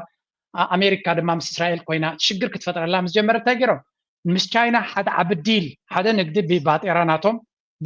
ንግዲ ክገብሩ ካልኣይ ምስ ቻይና ወታደራዊ ኮላይ ዲል ንክገብሩ ተበግሶም ዝገበሩ እቲ ካልኣይ ዝዓበየ ፖለቲካዊ ስልጣን ዘሎ ፕሪሚየር ናይ ቻይና ናይ ክልተ መዓልቲ ናይ ስራሕ ምብፃሕ ምስ ገበረ ኣሜሪካ ተሰናቢዶም ንቻይና ንግብፂ ክኸስርዋ ከም ዝኽእሉ ስለተረድኦም ምስ እስራኤል ተዘራሪቦም እምበኣር እቲ ክህብዋ ዘይደልዩ መፈራርሒ ዝጥቀምሉ ዝነበሩ 4.6 ቢልዮን ዝትመን ወታደራዊ ዓቕሚ ንክህብዋ ከም ዝተገደዱ ስለዚ ግብፂ ዋላ እኳ ክቅርቅርዋ ኣሜሪካ ምስ እስራኤል ምስ ነተንያሁ ተመሻጢሮም ክሕዝዋ ይፍትኑ እንተለዉ እዚ ዓብዱልፈታሕ አልሲሲ ግን መዋፅኦ ይፈጥር ኣሎ ክሳዕ ክንደይን ኣሜሪካን እስራኤልን ክብድሆም ይኽእል ብከምዚ መንገዲ ዝፍለጥ ኣይኮነን ግን ስቲል ብዙሕ ምርጫታትን ምንቅስቃሳትን ክገብር ዝኽእል መራሒ ምዃኑ እቲ ናይ ግብፂ እዩ ዝንገር ዘሎ እዚ ኩነታት እዚ ድማ ኣሜሪካ ኣብ ብዙሕ ዓይነት ፖለቲካዊ ፀወታታት ተኣቱ ከም ዘላን እቲ ፀወታታት ድማ ብዝለዓለ ረስኒ ይካየድ ከም ዘሎን that's why ድማ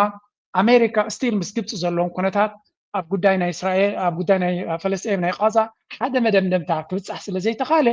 ብዙሕ ድራማ ኣብ ድሕሪ መጋረጃ ይግበር ኣሎ እዚ ጉዳይ እዚ ድማ ኢትዮጵያ ኣብይ ኣሕመድ ናብ ኤርትራ ገፁ ክገብሮ ዝኽእል ድራማታት እውን ኣካል ናይዚ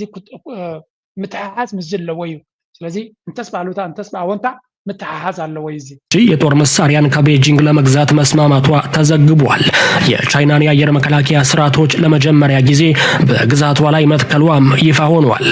ይህም አሜሪካና እስራኤልን በእጅጉ እንዳሳሰባቸው ተገልጿል። ስለዚ ግብፂ አብዱልፈታህ አልሲሲ ብዙሕ ምንቅስቃሳት ይገብራሉ መውዳታ ዞም ግብጽ ጋር ትዋሰና ጫፍ ላይ ነው ያለችው ሜዲት ስለዚ እቲ ጉዳይ ናይ ቃዛ ኣብ መወዳታ ንግብፂን ምስ አሜሪካን ዘለዎም ዝምድና ወሳኒ ዝኾነ ስጉምቲ ክውሰደሉ ዝኽእል ኩነታት ኢና ንርኢ ዘለና ናይ እስራኤል መራሒን ህዝቢ ፈለስጢን ጨፍጪፉ ካብቲ ቦታ ከውፅኦም ይደሊ ኣሎ ነቶም ኣብ ቃዛ ዘሎ ህዝቢ ፈለስጢን ማለት እዩ ንግብፂ ድማ ከም መጋበርያ ንጆርዳንን ንግብፅን ፀቕጢ ብምግባር ነቶም ፈለስጢማውያን ናብኦም ክጉሕፎ ይደሊ ኣሎ ነቲ መሬት ንምውሳድ ዶናልድ ትራምፕ ድማ ሙሉእ ብሙሉእ ምስ እዩ ዘሎ ናበይ ገፁ ክኸይድ እዩ ነቲ ኩነታት እቲ ድማ ብኸመይ ክፀልዎ ወይ ድማ ቀስ ኢልና ክንሪኦ ኢና ናብ ዞባና ገፅና ምልስ ኢልና ምስ ንርኢ ድማ ሓንቲ ለንቀነ ኣብቲ ዞባ ናይ ትግራይ ኣብ ትግራይ ዝካየድ ዘሎ ብዙሕ ነውፅ እንዲ ዘሎ በዚያ እስከ ንጀምር እዚ ጾም እዚ ንሰለስተ መዓልቲ ኩሉ ህዝቢ ክጸውም ኩሉ ህዝቢ ክጽሊ ኩሉ ህዝቢ ስለ ትግራይ ክሓስብ ክምህለል ንትግራይ እውን ኩላትና ንዘን ሰለስተ መዓልቲ ሂብና ሚድያታት እውን ንዚ ዝግባእ ክብርታትን ጸጋታትን እውን ከመይ ከም ዝኾነ ሚድያታት ኣብ ኩለን ዞባታት ከተማታት ኣብ ካቴድራላት እውን መልእክቲ ዝመሓላለፍ ኮይኑ ምናልባት ጽቡቕ እንዲጸምሕታ ምጽዋዕም ንምንታይ ትቃወም ክትብሉ ትኾኑ ጽቡቕ እንዲ ጭንቅን መልእክቲ ዝመሓላለፍ ኮይኑ ብሓፈሻ ከም ትሪኦ ዘለኹም ያ አይ ቲንክ እቲ ናይ ትግራይ ኩነታት ኣበይ በፂሑ ከም ዘሎ ንምግንዛብ ዝኣክል ጥራይና ክንርኢ ንኽእል ንቐፅል መንእሰይና ዝደሊ ሰላም ሃይማኖት መራሕቲ ዝደሊ ሰላም ውጋእ ይደሊ ኣይንደሊ ይብለን ብሓይሊ ውግእ ንዋጋእ ኢኹም ትብለኹም ብሓይልስ በረኻ ውፁ ትብለኹምና ህዝቢ ራያ በረኻ ውፃ ኢኹም ትብለኹም ተዓጠቕ ታገብርና ዘይንሓረስ ታገብርና ዘይና ልምዕ ኣብ ልምዓት ኮይና ንህ እዞም ሕዚ ዝሰደድኹሞም ኣልዕሉልና እንተዘይለ በረኻ ውፃእ ህዝቢ ደቡብ መንእሰይ ደቡብ ዞባ ደቡብ ብውግእ ተዳለይኹም ትብለኹም ተሓልፉ ኣለኹም መልእኽቲ ንስ እንድሕር ዝርድአኩም ኮይኑ ርእሲ ካድንኻ ተገዛኢኹም ትብለኹም ህዝቢ ደቡብ ብለይቲ ሃም ፀላኢ ናይ ፀላኢ ድፋዕ ለይቲ ትኻቦ ድኣ ህዝቢ ሓደ ለይቲ ትኻብብ ሃምዚ ምኻደ ህዝቢ ክምራሕ ሃመገብር ህዝቢ ሃመገብር ከኣምነኩም ሕዚ እውን ዝብለኩም ዘሎ ህዝቢ ደቡባዊ ዞባ ውግእ ኣይንደሊ ልምዓት ኢና ንደሊ ይብለኩም ውግእ ኣይንደሊ ልምዓት ኢና እቲ ናይ ከተማ ማጨው ድንሆም ምሕዳር ላቦታው ነእትዮ ኣሕና እውን ብኡ ተሓባብርና ነእቲ ይድብል ኣልዕሎ ማለት እዩ ካብቲ ህዝቢ ለደናገርላ ጉዳይ ክነገረካ ስለደለኹ ናይ ከተማ ማጨው ምምሕዳሪ ናይ ዞባ ከተማ ማጨው ኣብኡ ብሓደ ኣትዮም ኣብኡ ብሓደ ኣብቲ ደቡብ ትግራይ ዝበሃል ዘሎ ራያን ከባቢውን ተፈጢሩ ዘሎ ድራማ ናይ ብሓቂ ዘገርምን ዘስደምምን እዩ ክንብሎ ንኽእል ኢና ብኩሉ መንገዲ ክንሪኦ ኢና እቲ ግዜያዊ ምምሕዳር ዘለዎ ናብኡ ከይዱ ነይሩ እዩ እንደዚ ዝብልማ ናይ ኩሉ ትግራዋይ ምዃኑ ናይ መላእ ህዝቢ ትግራይ ምዃኑ ኣብ ግምት ተእተና እየ ፅቡቅ ስለዚ እቲ ሰላም ትበሃል ከሎ ከም መንግስቲ እውን ተባልና ስርሑ እታ ሰላም እዚኣ ምሕላው እያ ህዝቢ ኣይደልን ሰራዊት ኣይደልን ከም ኩናት መጠን ማለት ኣነ ናብዛ ቦታ እዚኣ ምስ መፃሁ ናይ መጀመርያ ስራሕ ሰራሕዋ ፀውያ እቶም ዞባ ሽግር ከመይ ከም ዝርእይዎ ተረድየ ሽግር ከመይ ከም ዝርእዮ እውን ብናተይ ክፍታይ እውን ክብሎም ፈቲና ኣብኡታት ኣፈላላይ የለን ብሓፈሻ ነዚ ድራማ እዚ መን እዩ ዝፃወተሉ ዘሎ መን እዩ ነዚ ናይ ጉዳይ ናይ ደቡብ ናይ ትግራይ መፃወቲ ገይርዎ ዘሎ ኣብዚ እስከ ስምዑ አረፋ እየደፈቀ የተናገረውና ንዴቱ ኦህዴድ ስምረት በምትባለው ፓርቲ በኩል የጌታቸው ረዳ ፓርቲ ናት ጓደኛው ናት ግራ ነው የሚያጋባው በስምረት በኩል ስምረት በምትባለው ፓርቲ በኩል ኦህዴድ የዘረጋው መዋቅር በህወሓት እየፈረሰ ነው። ጸቡ የእርስ በርስ ነው። ሰው የብርሃኑ ጁላን እንዴት በራያ የኦህዴድ ወኪል የሆነችው የስምረት ፓርቲ መዋቅር በመፍረሱ ምክንያት የተፈጠረ ንዴት ነው። ዛቻና ናሪ ምናምን ስለዚህ ኣብ ደቡብ ትግራይ ዝበሃል ዘሎ ዝፍጠር ዘሎ ድራማ ጌታቸው ረዳ ብፍቃድን ብድሌትን ናይ ኣብይ ኣሕመድ ነታ ስምረት ዝብል ፓርቲ ብምቋም ኣብ ውሽጢ ትግራይ መቐለ ኣትዩ ኣብ ካልእ ትግራይ ቦታ ክረክብ ስለዘይከኣለ ነዚያ ህወሓት ይኹን ከምኡ ድማ እቲ ማእከላይ መንግስቲ እቲ ግዝያዊ ምምሕዳር ናይ ትግራይ ሙሉእ ብሙሉእ ተቆፃፂርዎ ዘይነበረ እቲ ደቡብ ትግራይ ዝበሃል ዘሎ በኣ ገይሮም ከም መስፍሕፋሕ ከምኡ ድማ ኣብይ ኣሕመድ ብኡ ገይሩ ነዚ ህዝቢ እዚ ኣብ ምምቕቓልን ነቲ ትግራይ ኣብ ምድኻምን ዝጥቀምሉ ዝነበሩ ድራማ ስለ ዝፈሸለን ዝወደቐን ናቱ ጫውጫውታ ኢና ንኽተል ዘለና እዚ ሕጂ ኣብ ደቡብ ትግራይ እናተባህለ ዝግበር ዘሎ ድራማ ካብኡ ዝተበገሰ መበገስን ናቱ ዕላማ እሱ ምዃኑ እዩ ብኩሉ ተጋሩ እውን ዝዝረብ ዘሎ እዚ ዝነበረ ናይ ጥልመትን ናይ ክሕደትን ጉጅለ አንዳዕዲዑ ኣብዚ ጉባኤ እዚ ከትቅድም ኢለ ዝገለጽክዎ ካፍቲ ጉባኤ ሃዲሙ ኣፍሊጡ ተጎሊሉ ወፂኡ ተሓዋዊሱ ዝኸይድ ዝነበረ ናይ መስመር ኣፈላላይ የብልናን ዝብል ዝነበረ ናይ ስልጣን ጥቕሚ ኣምሲሉ ዘራግብ ዝነበረ ተሰሊዑ ናብ ላኣኽቱ በተሓሳስባ ደረጃ ብኣካል ኣይከደን ነይሩ ሽዑ በተሓሳስባ ደረጃ ኣብዚ ጉባኤ እዚ ይኸይዱ ያሳዝናል ከማለት ውጭ ሌላ አይነገር። በቃ ያሳዝናል። ሄድ ተናገር ሲለው እሺ ጌታዬ ነው። ሄድ እንደዚህ አጀንዳ በዚህ ጉድ ተናገር ሲባል እሺ ጌታዬ ነው። ግን የኢትዮጵያ ፖለቲካ እንዳትነካብኝ እኔ እንዳትነካብኝ ሉዓላዊነት ምናምን ዳር ድንበር ወልቃይት ምናምን ብለህ እንዳታነሳ መከላከያ ጄኖሳይድ ምናምን ብሎ ፈጽሞ እንዳታነሳ ማንን ወቀስ እገሌ ደህንነቱን ወድም ቤቴ አሁን እንደዚህ የሚወቅሱት እኮ ቲዲኤፍ አዛዥ ይሆናል ተብሎ ነው። ቲዲኤፍ አዛዥ ሲሆንና እና ቀድመን ካራክተር አሳሲኔሽን ነው ምንምታው እና የተወሰነ ቲዲኤፍ አካባቢ ሰንታይም ዝብል ዘለው ከም ትሪእዎ ዘለኹም ጌታቸው ረዳ መወዳቱ ኣብቲ ዝኸፈ ውድቀት ከም ዝኣተወ እዮም ዝዛረቡ ዘለው ጌታቸው ረዳ መጋበርያ ናይ ኣቢ ኮይኑ ጥራይ ዘይኮነስ ኣቢ ብግልፂ እዝን በል ዝበሎ ንዑ ጥራይ ክደግም ዝኽእል ፕሮፓጋንዲስት ናይ ኣቢ ከም ዝኾነ ሙሉእ ብሙሉእ መጋበርያ ኮይኑ ጉዳይ ናይ ወልቃይት ድዩ ጉዳይ ናይ ትግራይ ድዩ ምዕራብ ትግራይ ድዩ ሉላውነት ድዩ እዚታት ኣይትዛረብ ንኹስቶ ፅረፍ ነዚ ኣዳኽም ነዚ ኣጀንዳ ተዛረበለይ ስልጣነይ ንከውሕስ ተጓየየለይ ኣብ ዝበሎ ክጓየ ዝኽእል ውርደተኛ ፖለቲከኛ ናይ ትግራይ ኮይኑ ከም ዘሎን ኣብ ኣዲስ ኣበባ ድማ ሙሉእ ብሙሉእ መጋበርያ ከም ዝኾነ እቶም ተጋሩ እዮም ጉዱ ዘውፅኡ ዘለዉ ኣነ ዝገረመትኒ ድማ ኣብዚያ ስምዕዋ ዝብልዎ ዘለዉ ካብ ቀደሙ ዝነበሩ ሕማም ከም ዝኾነ ድማ ብየማንን ፀጋምን ይድወፁ ዘሎ እቲ ዘረባ ማለት እዩ ስብሃት ስብሰባቸው ላይ ከፈቀዳችሁልኝ ሁለት ሰዎች እመርጣለሁ አሉ። አይ ሁለት መምረጥ አትችልም ከሁለቱ አንዱ ምረጥ። ፕሮፖዝ ያደረገው ዛዲግንና ጌታቸው ረዳ ነበራሉ። አይ ሁለት መምረጥ አትችልም ሲባል እንግዲያውስ ጌታቸውን ብሎ ያመጡት ማናቸው?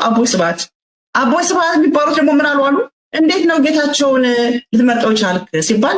ባልኮኒ ላይ አብረን ስለምንሰክር አብረን እንድንሰክር ብዬ ነው ያመጣሁት ብሎ አቦይ ስብሃት ተናግረዋል። ሰኽራም ምዃኑ ብቀደም እዩ ዝፍለጥ ነይሩ። ስለዚ እቲ ኣቦይ ስብሃት ዝበሃል ዘሎ ፖለቲከኛ ብዛዕባ ጌታቸው ረዳ ዝበሎ እዮም ዝብሉ ዘለው ሰካር ጀነራሊ ኣብ ፖለቲካ ብፍላይ ኣብ ኣገደሲ ፅፍሕታት ዘለዎ ሰባት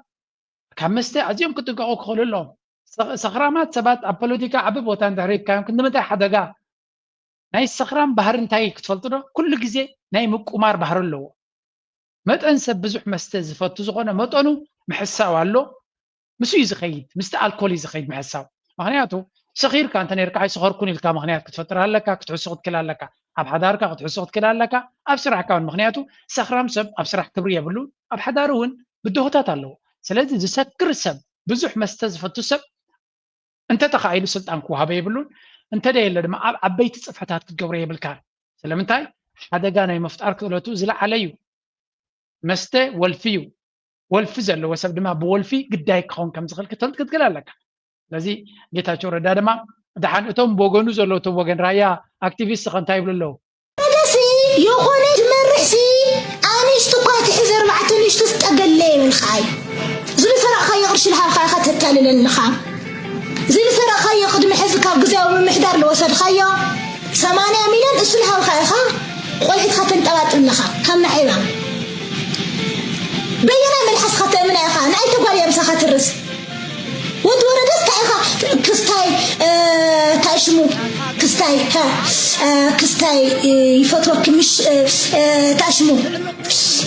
ክስታይ ተሓተት ኩኽስ ክስታይ ታሽሙ ኪ زيها خاتم من تخيل أنا لا أخا أفخا كالتفتح أنا أخا فقري نافقري دب بخا كالسمع ساعتين وليك زي اللي أنا بصور لك نحت كام وررات أب تقرأي زلو مجلسي يبلون تي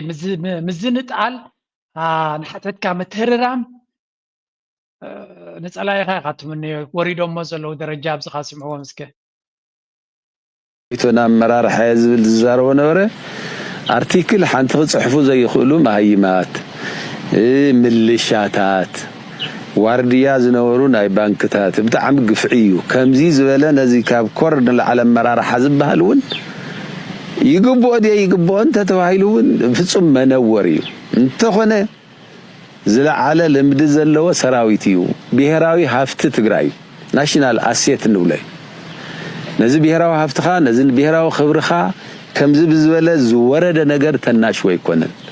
ተመራር حدما ዝናሽ ይኮነን هذا ابنت ንምግላጽ ኣብ ዝተፈላልየ ናይ ዓለም ሰላም መኽባር ልምድታት ኣብ ናይ ኢትዮጵያ ምክልኻል ተሎ ዓለም ሙሉ ዝፈልጦ ብዛዕባ ሰራዊት መሪሑ ዝኸደ ኣመራርሓን ሰራዊትናን ዓለም ሙሉ ዘድነቆ እዩ እዞም ሰባት እዚኦም እንተገደደ ኣብ ዋር ኮሌጅ ستاف كولج أكاديمية بقعتهم نمعواي تمرتون وسخميهم نازل على ما هو لمدون زلهم يوم حزن زوم سوات زيهم كترناشو متابعي زميت موراليو خران وقول رايكون زمسكروا بعلمكم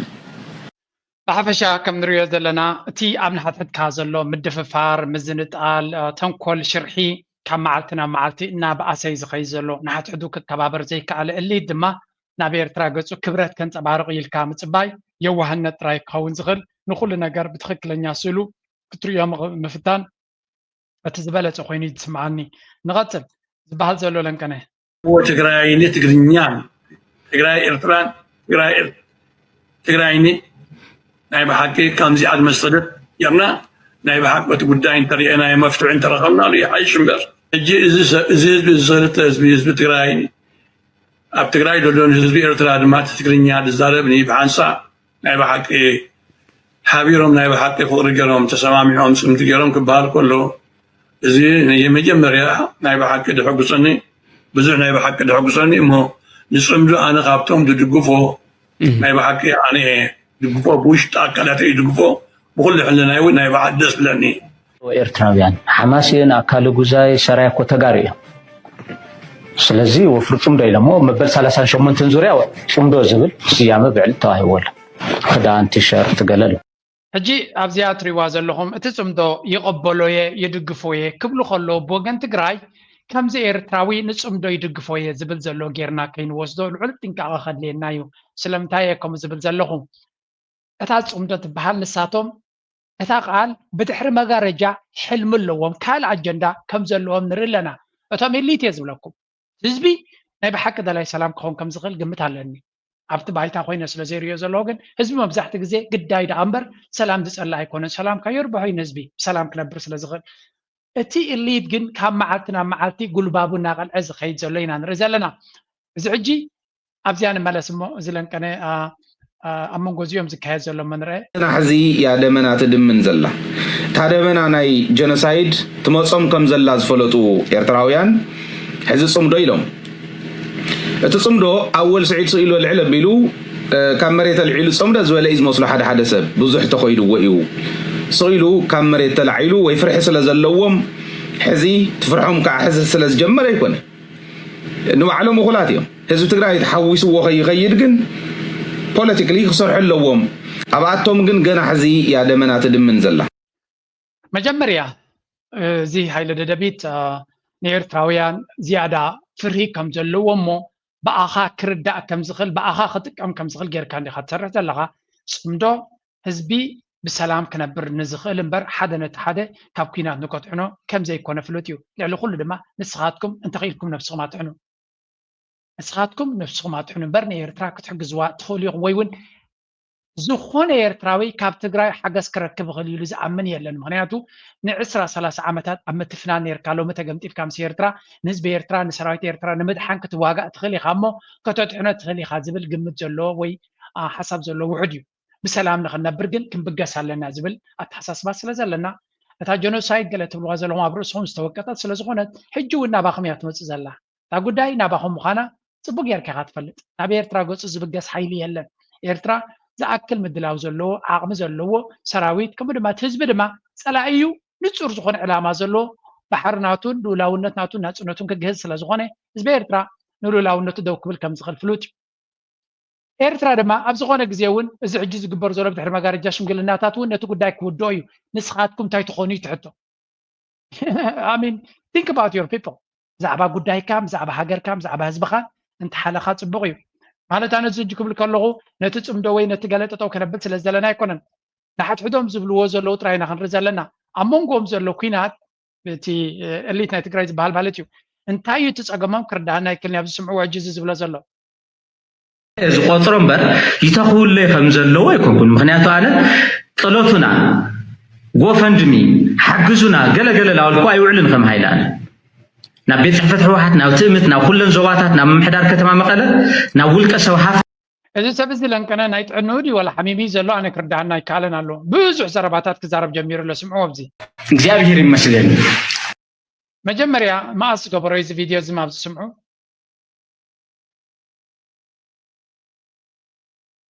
ቆራፂ ናይ ኣብይ ኣሕመድ መገልገሊ ምዃን ይኽእል እያ መቋራፂ ማለት ምንም ከይተፀገሙ ኮንዶሚንየም መኪና ኮንዶሚንየም ክኾን ይኽእል እዩ ልክዕ ከምቶም ዝቦም ዘሎ ባንዳታት ማለት እዩ 120,000 ብወርሓዊ ክብብጀት ኣሎ እዩ መኪና ክምደበለ እዩ ሓለውቲ ክምደበለ እዩ ዝፅሕፈሉ ኮምፒውተርስ ገለ ምናምን ናይ ቴክኖሎጂ ናይ ሞባይል ክምደበለ እዩ ዓጀብቲ ሓለውቲ ገለ ክምደበለ እየ ማለት ፅፍፍ ዝበለ ናብራ እውን ክነብር ክእል እየ Okay, I mean, እዚ ሰብ እዚ ቫይረስ ዲኣትይዎ ዘሎ ዋላ እንታይ ክርዳእኒ ካለን ኣሎ ከምዚያ ይብል ቀኒ ድማ ኣብዚ ካስምዑ ሕጂ እግዚኣብሔር ይመስገን ብዙሓት ፈተወት ኣለውና ውሽጢ እውን ኣብ ደገ እውን ደረተይ ነፊሐ ከምዚ ብሱፍ ማዕሪገ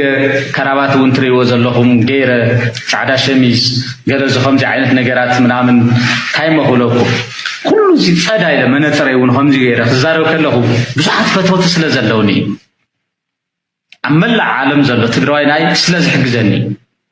ብዙሕ ገንዘብ እውን ኣለና ካብ 800 ሚልዮን ቅርሺ ዝግመት ኣለኒ ኣብ መላእ ዓለም ዘሎ ትግራዋይ ናይ ሓገዝ ተዘይገብረለይ ነይሩ 800 ሚልዮን ቅርሺ ናብ ደደቢት ሚድያ ክኸውን ነይሩ እዩ ብዙ ከዓ ሓይለ ድቃሲ ኣሎ እዚ ትካወተ ኮይኑ ጽቡቕ እዩ የቐኒለይ የዝ ከምዚ ዓይነት ትካወታ ዲ ማለት እዩ ኣነ እግዚኣብሔር ይመስገን መቸም እዚ ወዲ እዚ ተጠሊፉ ድዩ ዘሎ ሓንጎሉ ድዩ ሃክት ኮይኑ ዘሎ ወላ ኤኣይ ዝሰርሖ ዘሎ እዚ ቪድዮታት እዚ ብርግፅ ኣይፈልጥን እየ ብዙሕ ቪድዮታት ካይመፀና ኣሎ ፅምዶ ብኡ ትምስረት ብኡ ትወድቕ ኣይመስለንን ኣነ ናተይ መረዳእታ ማለት እዩ እዚ ሰብ እዚ ግን ልዑል ጥንቃቐ ዘድልዮ ኮይኑ ይስምዓኒ ካብና ኣቡ ግን እዚኣ እውን ስምዑ ሓዳፊቱ ምክንያቱ ጉልባቡ ምስ ቀልዐክ ትፈልጦ ዘለካ ብዙሕ ነገራት ስለ ዘሎ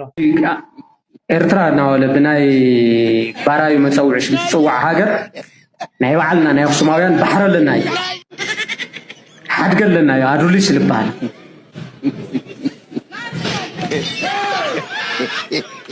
ኣላባ ነጋ ዝመስረትዋ ከተማ ኣላ ኣስመራ ትበሃል ብሓፈሻ እታ ኤርትራ ትበሃል ከዓ ባሕሪ ነጋሽ እያ ትበሃል እዚኣ ናይ ህዝቢ ትግራይ ሓድጊ መንነት እያ በዚ ኮይኑ በቲ እዛ ጉዳይ እዚኣ በዚኣ ገይረ ክዛዝማ ያነ ዝከኣለ ኣገዳሲ ዘረባ ስለ ተዛረብኩ ብዛዕባኡ ትርጉም ዘለዎ ኣይኮነን ሕጂ ብዛዕባኡ ክዛረብ እዚ ሰብ እዚ ግን ናይ ብሓቂ ልዑል ጥንቃቐ ዘድልዮ ሰብ ምዃኑ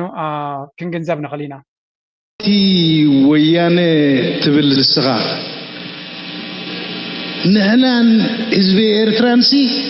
حادينا زبل زرباتات بزاف زين نسمعوا انت اي تملقت بريزيدنت إساس يغني لك كل عمتات كيف لتك يا مسانيا كمال بزين بوتاتنا بهلاسي عين خدع نبع علمو كدع نبع سرر بالمسلمين مالتي بريتنشن ديسبشن حصول بتدقاقامي سلا دربربنا له انا هذا وانكو خمزي قديم خبلا صناحو حنت سيت تزارب نبرت كابو امرها خد سرزو دلك نغرات الله ليقاونتي مچم لبونا كل ግዜ ተመሊስካ مسنببካ مچم حادن كندن ولا تحونت مسكورا بتنادل ابوت خوينو نعنا ኤርትራ ናይ ተሻዓተ ብሄራት ኤርትራ ማለት እዩ ዝኻነቲ ስልካ ስንዱ ተብሎ ቃላት ደይኮነሲ ናይ በሐቂ ቶም ከም ንሕና ፍሉይ ዝገብረና ወይ ኮነን ኩላተን ሃገራት ምስትም ማእከለን ደሎ ህዝቢ ብምንታይ መገድ ታሪኹ መጽዩ ብምንታይ ተቋሪኑ ብዘየገድስ እቲ ኤርትራዊ ዜጋ እቲ ወደባት እቲ ወደ ሃገር እሱ ብዝደልዮ ተሳምዓም ካብሎም ነው ሃገር ኮይንና ድበሉ ህዝብታት ተሰረተይ ማለት እዩ ንዓና ጋና ኤርትራውያን ካ ናይ ድሕሪትና ጠመትካ ብዙሕ ነገራት ክህውተትን ክበሃልን ንኽእል ኸውን እዩ ግን ብሕፅር ዝበለ ንኻልኦት ምሕራቕን ንኻልኦት ወይ ንፈኸራ እንጥራሕ ደይኮነ እታ ተሻዓተ ብሄራት እንትከለና ናይ በሐቂ ናይ ዞም ኣብኡ ዘለውን ሓደ ብሄር ናይ ኩላትና ማዕረት በፅሓና ሃገር እያ ማለት እዩ ስለዚ ትፅምዶ ኸውን ከሎ ምዞም ኩሎም ህዝብታት ይኸውን ዘሎ ማለት እዩ ዚና ምስቲ ሓደ ስኻይኻ ሓወይ ስኻይኻ ተቐርበን ደይኮነ ምስቶም ኩሎም ኤርትራውያን ምስ ክትጨባበጥ ከለኻ ምስ ኩሎም ማዕረ ዝገብር ማለት እዩ ሕጂ ኤርትራ ክንብል ከለና መቸም ሓደን ቀንድን ዋላ ትሕውነት ምስኩራ በተናደሉ ኣቦት ኮይኑ ንዓና ኤርትራ ናይ ተሻዓተ ብሄራት ኤርትራ ማለት እዩ ዝኻነቲ ስልካ ስንዱ ተብሎ ቃላት ደይኮነሲ ናይ በሐቂ ቶም ከም ንሕና ፍሉይ ዝገብረና ወይ ኮነን ኩላተን ሃገራት ምስትም ማእከለን ደሎ ህዝቢ ብምንታይ መገድ ወደ ሃገር እሱ ብዝደልዮ ተሳምዓም ካብሎም ነው ሃገር ኮይንና ድበሉ ህዝብታት Thank you Danny በተቆይን በቲ ህዝብ ኤርትራ በዓብዩ ነዚ ጉዳይ እዚ ሸለሊሉ ክሓልፎ ከም ዘይደሉ ዘሎ ግብረ መልስ ኣብ ሶሻል ሚዲያ ንርለና ሰላም ሰብርሑ ቀረባ ኣብዘ ዘለኹም ፍቅርን ሰላምን ይምነየልኩም ንሕጂ ንሽተይ ክዛረበሉ ደልየ ዘለኹ እዚ ብርሃነ ልፍዓተይ ዝበሃል መንእሰይ ትግራዋይ ኣቀድማ ኣቢሉ ኣኮሎ ግዛይ ሰራይ ሓማሲን ተጋሪኦም ኢሉ ነይሩ ብዙሕ ህዝቢ ኤርትራ ኣቀይሙ ብዙሓት ይሕዋትና ድማ ነቲ ዘረባ يغريتا خحتلو مالت ህዝቢ ኤርትራ ንሰላም ንፍቅሪ ኩሉ ግዜ ሰርሕ ስለዝኾነ ነቲ ሰላም ዝኾነ ምትዕነቃፋት ንኸይፈጥር ነቲ ዝበሎ ዘረባ ክእርሞ ከም ዘለዎ ብልቦና ብዙሓት ተዛሪቦሞ ሕጂ ከዓኒ ኣብ ብራኸሸው ቀሪቡ ኣክንዲ የغريታ ዝሓተሉ እንኮራ ነቲ ዝበሎ كما خمزلو بزعبو كاتعو زدلي أماس ميديا كما كتو خمس خيل تزاريبو له سدرابيتي أبوتاتي زبولنس نسيو إلو له حجي نسو تي حتى تزول نسول بحفشة انتاين مباليو زربازي بزوح كابز قبون اللي عليك نناوحو أين دلنا زلنا أتعلاماقن نزي سبزي نمن واحد يكون نزوم يرتراويان تزاربو زلو ካብ ዜሮ ተበጊሶም ኣይኮኑን ሓንቲ ነገር ጥራያነ ክብል ዝደላ ኣብዚ ንሳድማ እዚ ትግራይ ዝበሃል ነቶም ወይ እውን ኢትዮጵያ ብፍላይ ትግራይ ኢትዮጵያ ድማ ብዓብዩ እግዚአብሔር ይመስገን ብዙሓት ፈተውት ኣለውና ናይ ገንዘብ ነገር ኣመና ይዘገድሶም ዞም ህዝቢ እዚኦም ብዓብዩ ናይ ገንዘብ ነገር ምናልባት ንትግራይ ትፈልጥዎ ኢኹም ናይ ገንዘብ ነገር ኣገዳስነት ስለ ዘለዎ እዞም ሰባት እዚኣቶም ዝያዳ ዘኸልሶም ተረኺቦም ንዓኻ ጉሒፎም ምስ ዝያዳ ዘኸልሶም ገንዘብ ክኸዱ ከም ዝኽእሉ ምግማት የድሊ ስለዚ ንኣወል ይኹን ነቲ ካል ህዝቢ ንዓነ ዝከታተለና ዘሎ ኣፀቢቕካ ፅምዶ ንደልዮ ኢና ክንድግፎ ኢና ሰላም ስለ ዘድልየና ፈተውቲ ሰላምን ርግኣትን ስለ ዝኾና ነቲ ፅምዶ ጨውዮም ናብ ካልእ ኣጀንዳ ክወስድዎ ንዝደልዩ ግን ኩሉ ግዜ ቀብ ኣቢልካ ሒዝካ ንዓዳ ኣብዚኣ ጠጠው በል እናበልካ መመላስን መልሲ መሃብን ነቲ ኩነታት ናብ ትክክለኛ ዕላሙ መምላስን ናይ ኩልና ሓላፍነት ኮይኑ ይስማዓኒ ናትኩም ርእይቶ ድማ ክሰምዕ ደሊ እንታይ ድሞ መስለካ ንሕና ኣነ ናተይ ሓንቲ እያ ያው ንዘለቕ ንኩሉ ግዜ ክፍለጠለ እየ ዝደሊ እዚ እንድሕር ኢልካ መተካእታ ኣምፂኦም እዮም ከርእዩና ዘለዎ ካብ ኣዲስ ኣበባ ሰዓና ነዳድሲ ካብ ኣስመራ ኣምፂና ይበሉና ቆዮ ቃጥራ ኣታ ከመይ ዝበልዎ ሰብ እዚ ትግራይ እኮ ክልልና ኤርትራ ይኮነትን ካብ ኤርትራ ነዳዲ ክመጾም ገንዘብ ተሎም ኣብ ደገ ባሕሪ ክፈተሎም ይኽእል ጽምደ ክንብል ከለና ቁጠባ ናይ ትግራይ ንምጥዋር እኮ ኣይኮነን ሰላም ምስ ጎረባብቲና እንደል ዘለና እምበር ቁጠባ ናይ ትግራይ ንሕና ክንዕርዮ ኢና ዝበለ ሰብ እኮ የለን ቁጠባ ናይ ትግራይ ክዕርይዎን እዮም ኣይዕርይዎን ንዖም እዩ ዝምልከት ምስ ኢትዮጵያ ድማ ብኸመይ ክፋትሑ እዮም ንዖም እዩ ዝምልከት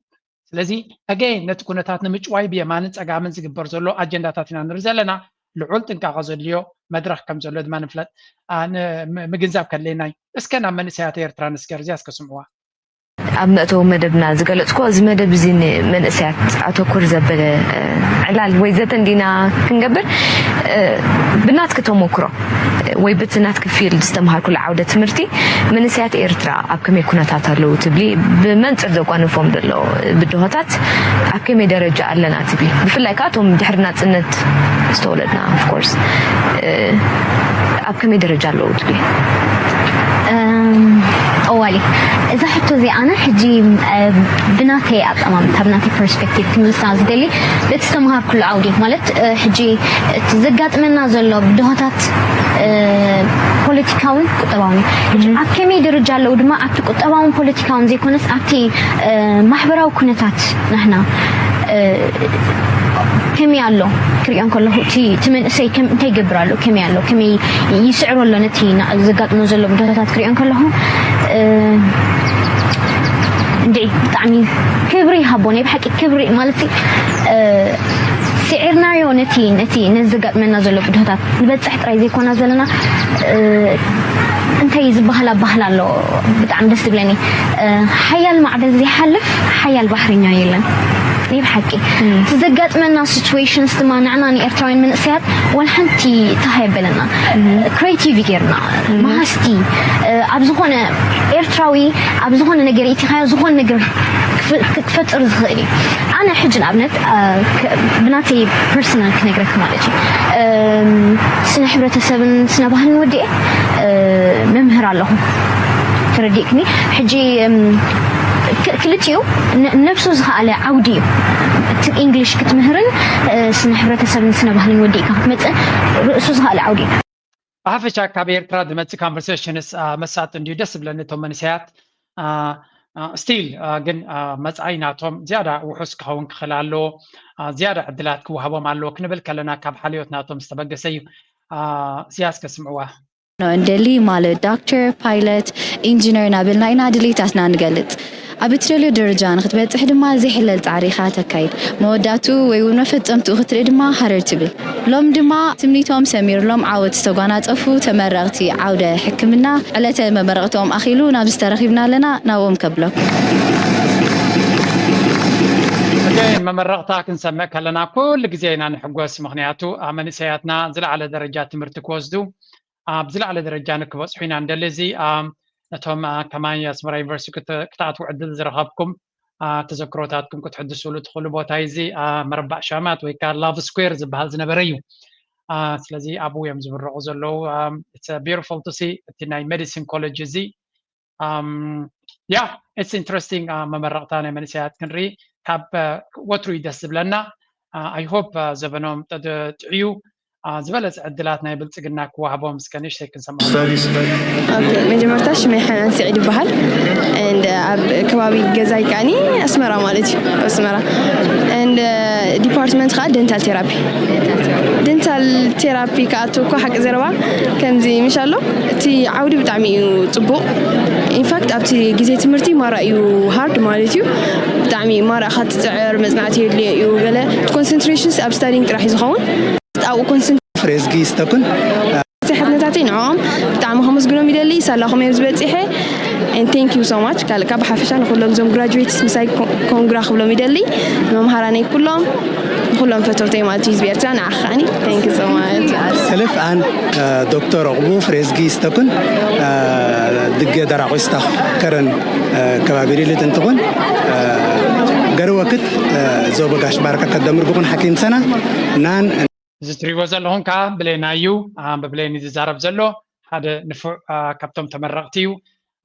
كابقاش باركا كم حكيم زقلقل زنبره جرما بعود حكم الناس تمرق مالتيو ناي بحكي دس بليو ثم بروف متاعي كخونهم تصبغون من يلوم نزي ننوح زبالة كباكم يبكال جزيجن ሓንቲ ቪድዮ ነራትኒ ከርየኩም ደልየ There's beautiful vegetation everywhere. Everything is very orderly. I'm really kind of loving Eritrea. It's very, very nice here. Oh, you guys, it is so beautiful here. Not one piece of trash on the street. It is so nice. Look at how beautiful it is. Look at these nice buildings, old Italian buildings. We're headed to the Internet Cafe at the Blue Building now. We're here at the Internet Cafe. እንታይ ያትብል እዚያ ድማ ሓዳሽ ቱሪስት ናብ ኤርትራ ዝኸደት እንድያ ብዛዕባ ኤርትራ ብዙሕ እያ ትዛረብ ሓደ ካብቲ ኣብ ተደጋጋሚ ትዛረቦ ብዛዕባ ፅሬት ናይ ኣስመራ እናርኣየት ማለት እዩ ካብዚ ተበጊሳ ክትከይድ ከላ እንታይ ትብል ከምዚ ዓይነት ፅሩይ ከተማ ብኣፍሪካ ኣይረኣኹና እያ ትብል ዝፀረየ ከተማ እውን ክብሎ ይኽእል ብደረጃ ፅሬት ክሪኦ ከለኹ ኣብ ሩዋንዳ እውን ከይደ ነይረ ካብ ሩዋንዳ እውን ዝወሓደ ጓሓፍን ርስሓትን ዝረኣኹላ ከተማ ክብላ ይደፍር እናበለት እያ ትዛረብ ርግፅ ካልእ ካብ ዘበነ ጥልያን ወላ ሓንቲ ምዕባለ ዘይቀፀለት ሃገር እያ ትብላ ኣሎቲ ኩሉ ግዜ ዝድርብይዎ እዚ ከዓ ክሕስቡ ይክእሉን እዮም ማለት እንተደይ ማዕቢልና ቴክኖሎጂ ንሳቶም ዝለመድዎ ካብ ኤሮፓን ኣሜሪካን ስለ ዝመፁ ንዑታት ቁሩብ የዳኽሙና እዮም ሓቂ ንምዝራብ ግን ስርዓት ዘለዋ እቲ ኣነ ኩሉ ግዜ እንታይ ዝብል እዚኦም ክዛረቡ ከለዉ ፅቡቕ ነገር ዝብልዎ እየ ኣነ ዝቕበል ምክንያቱ ሰይፍቲ ኣለዋ ሰይፍቲ ማለት ርግዓ ዝኾነ ይኹን ሓደጋ ኣብ ሂወትካ ከጋጥመካ ከም ዘይክእል እዮም ዝብሉ ካልኣይ ድማ እንታይ እዮም ዝብሉ እታ ሃገር ፅሬት ኣለዋ ፅሬትን ውሕስነትን ኣለዋ እዚኦም ክልቲኦም ኣገደሲ ነገራት እዮም ኣብ ልዕሊኡ ድማ እንታይ ኢለ ኦርጋኒክ መግቢ ኣለዋ ስለዚ እዘን ሰለስተ ነጥብታት ኣተሓሒዝና ሓደ ዓብዪ ናይ ማርኬቲንግ ንቱሪዝም ኣብ ማርኬቲንግ ክትገብረሉ ትኽእል ኢኻ እዚ ክግበር ከሎ ግን ነቲ ዘለና ትሕተ ቅርፂ ንምፅጋኑ ተበግሶታት ምውሳድ ግን ነቲ ዘሎ ናይ ቱሪዝም ዕድላት ዝሰፍሐ ክገብሮ ፅባቐ ከም ዘለዋ እታ ከተማ ኦሪጂናሊቲ ከም ዘለዋ እታ ከተማ ይነግሩ እዮም ኩሎም ይነግሩ እዮም ስለዚ ነቲ ዘለና ፀጋታት ናብዛሕናሉ ናወስኽናሉ እንድሕር ከድና ክንምንታይ ፅቡቕ ክኸውን ከም ዝኽእልን ናብ ፅቡቕ ደረጃ ክንበፅሕ ከም ንኽእል ኢና ንርኢ ዘለና ብሓፈሻ ተስፋ ዝህብ ነገራት ንሰሚዕና ግን ዝተረፈና ኣሎ ተተሪፍና ዘሎ ድማ ከቢድ ኣይኮነን እዚ ገዛውቲ እዚ ቦያ ጥራይ እንተዝልመፅ ነይሩ ብዙሕ ለውጢ ከምፅእ ምኻለ ኣነ ከምኡ ዝብል እምነት እዩ ዘለኒ ዓይኒ ከንታይ ድራራ ዝበሃል ኣሎ ንክንደይ ዓመት እዩ ፅቡቕ ከይራየት ህዝቢ ክቕፅል ስለምንታይ ቦያ ክልከ ዘይክል ወላ እቲ ሜይን ስትሪት ከምኡ እንተዝኸውን ነይሩ እምበር ኣነ ሓደ ግዜ ካብቲ ሜይን ስትሪት ወፂኦም ብፍላይ በዚ ትራቨሎ ድዩ ገለመለ ክኸዱ ከለዉ ዘውፅዎ ቪድዮታት ክሪኦ ከለኹ እቲ ገዛውቲ ብኡ ዘሎ ፅቡቕ እዩ ዘሎ ክገርመኩም ኣብቲ ሜይን ስትሪት ዘለዎ ገለገለታት እዩ ተዳኺሙ ዘሎ እምበር እቶም ኣስመራ ትፈልጡ ከዝያረ ትብሉ ነበር ንኣብነት እዚ ብቪላታት ገለገለ ክትሓልፍ ከላ እቲ ገዛውቲ ኣብ ፅቡቕ ደረጃ እዩ ዘሎ ስለዚ ሲራክ ክፍለ ኣብ ናተይ ቻነል እውን ኢለን ንገዛኻ ንክፅግን ዓቕምታት ፍቓዳ ጌርካስ ክትገብር ትኽእል ኢኻ ዓቕሚ እንተለካ ኢሉ ጥራይ እተን ህንፃታት ኣብ ሜይን ስትሪት ዘሎ ዓቕምታት ስለተሳኣነ እዩ ክፅገን ዘይከኣለ ዝብል ስነ ሓሳብ እውን ምናልባት ሓቅነት ኣለዎ ሚእቲ ካብ ሚእቲ ሓቅነት ኣለዎ ክብል ባዕለይ ትርእዮ እየ ግን ትርእዮ ካብዚ ናይ ፕራይቬት ገዛውቲ ክትርእዮ ከለኻ ድሓን ዝኾነ ዘይኣረገ ኣብ ፅቡቕ ደረጃ ዘሎ ትርኢ ግን ኣብ ገለገለኻ ህስይ ዝበለ ገዛውቲ ትርኢ ብፍላይ ካብ በዓል ከረን ዝወፅእ ስእልታትካ ቁሩብ የሰንብደኒ ንዓይ ሓቂ ንምዝራብ ናይ ብሓቂ ቆላሕታ ዘድልዮ ኮይኑ ይስማዓኒ ብዝኾነ ግን ፀዓዱ ብዙሕ ፅቡቕ ክብሉልና ኢልና ኣይንፅበን ኢና ዝተፈላለየ ነገራት ይብሉ ብፍላይ ነቲ መግቢ ሆስፒታሊቲ ርህራሄ ናይ ህዝብና ብኣወንታ እዮም ዝገልፅዎ እዚ ከዓ ከም ፅቡቕ ጌርና እንተረኣናዮ ካብኡ ኣብ ልዕሊ ምውሳኽ ጥራይ ዘድልየና ክብል ይደሊ ተንብቦ ስለ ዝበልፅ ዝረአ ማለት እዩ ብሓፈሻ እዞም መንእሰያት ዝምረቑ ዘለዉ ፅቡቕ ዕድል ንምንየሎም ንኤርትራ ንምዕባል ድማ ዓብ ግደ ክፃወቱ ሰብ ተስፋ ኢና ንሕና ድማ ብዓቕብና ብዝከኣለና ኣወንታዊ ኣብነት ናይ ሃገርና ክንከውን ተስፋ ገብር ናይ ሎም ማሕበረሰብ ዝጉድየ ላይክ ምግባር ሼር ምግባር ደገፍኩም ምሃብ ኣይነውሕድ እናበልኩ ምዛ ጥዕምቲ ደርፊ ክገድፈኩም እየ ታንኪ ቨሪ ማች ፈለጣተሎ ተባራበር ዓደ ኣሕበሎ ለምለም ዓደይ ዘይረዓየተሎ ሸናቕያ ሃፍራም ብተፈቱ